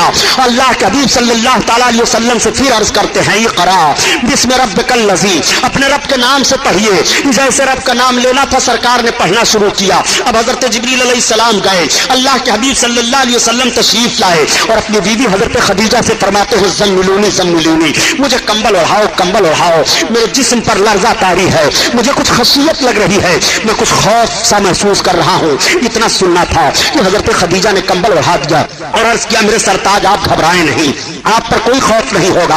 आप सिला रहमी करते हैं, आप यतीमों की देखभाल करते हैं, आप बेवाओं की खबरगिरी करते हैं। हजरत खदीजा ने सरकार को लिया और अपने चचेरे भाई वर्का बिन नौफल के पास फिर गई और सारा माहौल बयान कर देती हैं। हजरत वर्का बिन नौफल ने कहा, काश मैं उस वक्त होता जब आपकी उम्मत आपको निकाल देगी अपने वतन से, और ये जो कैफियत आप बयान दे रहे हैं ये तो वही नाजिल होने की कैफियत है। आका फरमाते हैं, क्या मेरी कौम मुझको वतन से निकाल देगी? वर्का बिन नौफल ने कहा, हाँ, हर पैगंबर के साथ सख्ती की गई है। ये कह करके वो खामोश हो गए। आका करीम सल्लल्लाहु अलैहि वसल्लम तशरीफ लाए। अब कुछ रोज के लिए वही का सिलसिला बंद है। आका सल्लल्लाहु अलैहि वसल्लम पर फिर जब दोबारा वही नाजिल हुई तो रब ने इरशाद फरमाया, महबूब अब अपने अकारिब को, अजीजों को, रिश्तेदारों को मुझसे डराओ, अपनी नबूवत और रिसालत का ऐलान करो, मेरी वहदानियत का ऐलान करो। अल्लाह के हबीब सल्लल्लाहु तआला अलैहि वसल्लम ने सारी कौम की दावत ली और दावत लेने के बाद सरकार ने दावत खिला दिया और खिलाने के बाद आका इरशाद फरमाते हैं, मेरी कौम सुनो, मैंने किस लिए तुम्हें बुलाया है। आज मैं तुम्हें बताना चाहता हूँ, क़ूलू ला इलाहा इल्लल्लाह तुफ़्लिहू, तुम ला इलाहा इल्लल्लाह पढ़ लो फलाह पा जाओगे। मैं अल्लाह का रसूल हूँ। इस ऐलान का फरमाना था कि सारी कौम के लोग चले जा रहे हैं और कह रहे हैं, ये बात समझ में नहीं आ रही है कि मोहम्मद क्या कह रहे हैं, हम इस बात को समझ नहीं पा रहे हैं। मेरे सरकार ने फिर दोबारा दावत ली और दावत लेने के बाद पूरी कौम को दावत पेश की और दावत पेश करने के बाद इरशाद फरमाया, ये कौम क्या तुम्हें मालूम है मैंने किस लिए बुलाया है? कौम ने कहा, किस लिए बुलाए हो? आपने फरमाया, क़ूलू ला इलाहा इल्लल्लाह तुफ़्लिहू इन्नी रसूलुल्लाह, तुम सबके सब कलमे तैयबा पढ़ लो, मैं अल्लाह का रसूल हूँ, फलाह पा जाओगे। ये ऐलान करना था कि कौम फिर भाग रही है। अल्लाह के हबीब सल्लल्लाहु तआला अलैहि वसल्लम ऐलान कर रहे हैं मगर कौम नहीं सुन रही है। मेरे सरकार ऐलान फरमा रहे हैं मगर कौम तवज्जो नहीं दे रही है। उस वक्त हजरत अबू बकर सिद्दीक मक्का से तिजारत करने के लिए तशरीफ बाहर ले गए थे। आपको रईस मक्का कहा जाता है। वो बाहर जा रहे थे और शाम के करीब पहुंचे। शाम हो गई थी, एक झाड़ियां पड़ी, उन झाड़ियों में एक गिरजा घर पड़ा। उस गिरजा घर के करीब आपने अपने गुलाम से फरमाया कि जाओ पूछ लो, तिजारत का सामान रात का वक्त हो गया है वहां रख दिया जाए और ये पूरा तिजारती काफिला यहीं आराम कर ले। जब आपका गुलाम जाता है और जाने के बाद राहिब के गुलाम से मिलता है तो राहिब के गुलाम ने कहा, नहीं, हम इजाजत नहीं दे सकते हैं। अगर तुम इजाजत लेना चाहते हो तिजारत के सामान को रखने के लिए तो चलो हमारे आका के पास। राहिब के पास खादिम आपका पहुंच जाता है गुलाम, और उसने जाकर के बताया। राहिब ने कहा, किस मक्का से तुम आए हो? जो खजूरों के झुमट में आबाद है। हाँ हाँ, जो दो पहाड़ियों के दरमियान में है। हाँ, किस मक्का से तुम आए हो? वही मक्का जिस मक्का में जमजम है। हाँ, उसी मक्का से तुम आए हो। उसने सारी बातों का जवाब दिया, कहा अच्छा जाओ तुम अपने आका को बुला लाओ। अब वो खादिम आया और उसने अर्ज किया हजरत अबू बकर इब्न क़हाफ़ा से कि आप चलिए, पादरी पहले आपको बुला रहा है, बिला आपके मशवरा और आपके पूछे हुए तिजारत के सामान को रखने की इजाजत नहीं देगा। हजरत अबू बकर सिद्दीक पहुंच गए। जैसे आप पहुंचे तब तक राहिब खड़ा हो गया और उसने आपकी पेशानी को चूम लिया और चूमने के बाद आपके हाथ को हाथ में ले लिया और उसने कहा ए अबू बकर इब्न क़हाफ़ा, तुम मुझे इजाजत दो, मैं तुम्हें अमीरुल मोमिनीन कहूं। तब तक हजरत अबू बकर सिद्दीक चौंक पड़े। आपने कहा अजीब मामला है, तुम अमीरुल मोमिनीन मुझे कहोगे? कहा खफा होने की जरूरत नहीं है। ए अबू बकर इब्न क़हाफ़ा, इस वक्त मक्का में नबी मबूस हुए हैं और उन्होंने नबूवत का ऐलान किया है। उनका कलमा सबसे पहले तुम पढ़ोगे और उनके खलीफा सबसे पहले तुम बनोगे। अमीरुल मोमिनीन पहले तुम्हें कहा जाएगा। ये मैं यूं ही नहीं बता रहा हूं, बल्कि मेरे पास ये सारी निशानियां मौजूद हैं। हजरत अबू बकर का यह सुनना था कि एक अजीब हैजानी कैफियत हो जाती है। रात गुजर जाती है, सामान तिजारत रख दिया जाता है और फिर जब सुबह हुई तो आपने वही अपने तिजारत के माल को ताजरों को दे दिया और वहीं से वापस आ गए। जब आप मक्का में पहुंचे तो आपने सुना वाकई अल्लाह के हबीब ने नबूवत और रिसालत का ऐलान फरमा दिया है। मक्का में सबसे पहले अबू जहल मिल गया और मिलने के बाद कहता है ए अबू बकर इब्न क़हाफ़ा, आ जाओ आ जाओ, अभी तुम तिजारत से आ रहे हो? कहा हाँ। कहा तुम्हारे साथी मोहम्मद तो रसूल और नबी होने का दावा कर रहे हैं। हजरत अबू बकर ने फरमाया अभी मैं कुछ जवाब नहीं दे सकता हूँ, अभी रास्ते के गर्दो गुबार में आता हुआ हूँ, अभी मैं फुर्सत पा जाऊं, सुकून हो जाए फिर जायजा लेता हूँ। आप अपने घर गए, सारा सामान रखा और रखने के बाद घर वालों से पूछा बताओ तुम्हें मोहम्मद का पता है कहीं? घर वालों ने कहा हम उनका पता तो नहीं जानते हैं, अलबत्ता उन्होंने अपनी नबूवत और रिसालत का ऐलान कर दिया है जिससे मक्का में एक इनकलाब बर्पा हो गया है। आपने पूछा किसी ने उनको नबी माना कि नहीं माना? घर वालों ने कहा अभी हमें यह पता नहीं है कि उनको किसी ने नबी रसूल तस्लीम किया कि नहीं किया। अब आप पता लगाते हुए चले जा रहे हैं। पता चला कि इसी पहाड़ की तरफ आप तशरीफ ले गए हैं। मेरे आका फारान की चोटी पर तशरीफ फरमा है। इधर हजरत अबू बकर सिद्दीक जा रहे हैं। जैसे सरकार पर निगाह पड़ी, आका ने हजरत अबू बकर को देखा, उठ करके खड़े हो गए और आका इरशाद फरमाते हैं अबू बकर आओ आओ, अहलन व सहलन मरहबा, अहलन व सहलन मरहबा। अब हजरत अबू बकर आगे बढ़ रहे हैं और आका भी चंद कदम आगे बढ़ रहे हैं। मैं अर्ज करना चाहता हूं प्यारे, उम्मती के लिए नबी खड़े हो रहे हैं। अगर उम्मती के लिए नबी खड़े हो जाए तो कैसी बात है, और नबी की ताज़ीम के लिए उम्मती खड़ा हो जाए तो गुनाह की बात कैसे कर रहे हो? हज़रत रसूल कायनात अबू बकर इब्न क़हाफ़ा के लिए खड़े हो रहे हैं। और जब आप खड़े हो गए, सरकार अबू बकर सरकार के करीब पहुंचे तो आका ने हाथ में हाथ लिया, मुबारकबाद पेश की। फरमाते हैं अबू बकर इब्न क़हाफ़ा मैं अल्लाह का रसूल हूँ। हज़रत अबू बकर सिद्दीक ने सिर्फ इतना अर्ज किया था कि जो नबी और रसूल होता है वो अपने नबूवत और रिसालत की कोई निशानी पेश करता है। तब तक मेरे आका इरशाद फरमाते हैं ए अबू बकर इब्न क़हाफ़ा, क्या राहिब ने जो गिरजा घर में तुम्हें मेरे लिए बशारत की हो काफी नहीं है मेरे रिसालत था? मेरे आका से हजरत अबू बकर ने अर्ज किया है मेरे आका अब रहने दीजिए, मुझे कलमा पढ़ाइए, इस्लाम में दाखिल फरमा लीजिए। सिद्दीक अजीम शख्सियत है जो पहली बार कलमा पढ़ करके पहले इंसान है मज़हब इस्लाम में दाखिल हो रहे हैं। करता चलूं ये मुसलमानों, वाकया सुनाना मकसद नहीं है, बात सिर्फ समझा देना चाहता हूँ कि सबसे पहले हजरत अबू बकर सिद्दीक के दिल में कलमा पढ़ने की तहरीक कैसे पैदा हुई। इल्मे गैब मुस्तफा को जान करके उनके दिल में तहरीक पैदा हुई कलमा पढ़ने की। सबसे पहला इंसान जो नबी के इल्म गैब को तस्लीम करके कलमा पढ़ रहा है। आज कुछ ऐसे लोग हो गए हैं जो खुदा की अता से भी नबी के इल्म गैब का इनकार कर रहे हैं। मैं अर्ज करना चाहता हूँ इस्लाम में तुम्हारा दाखिला कैसे रहेगा।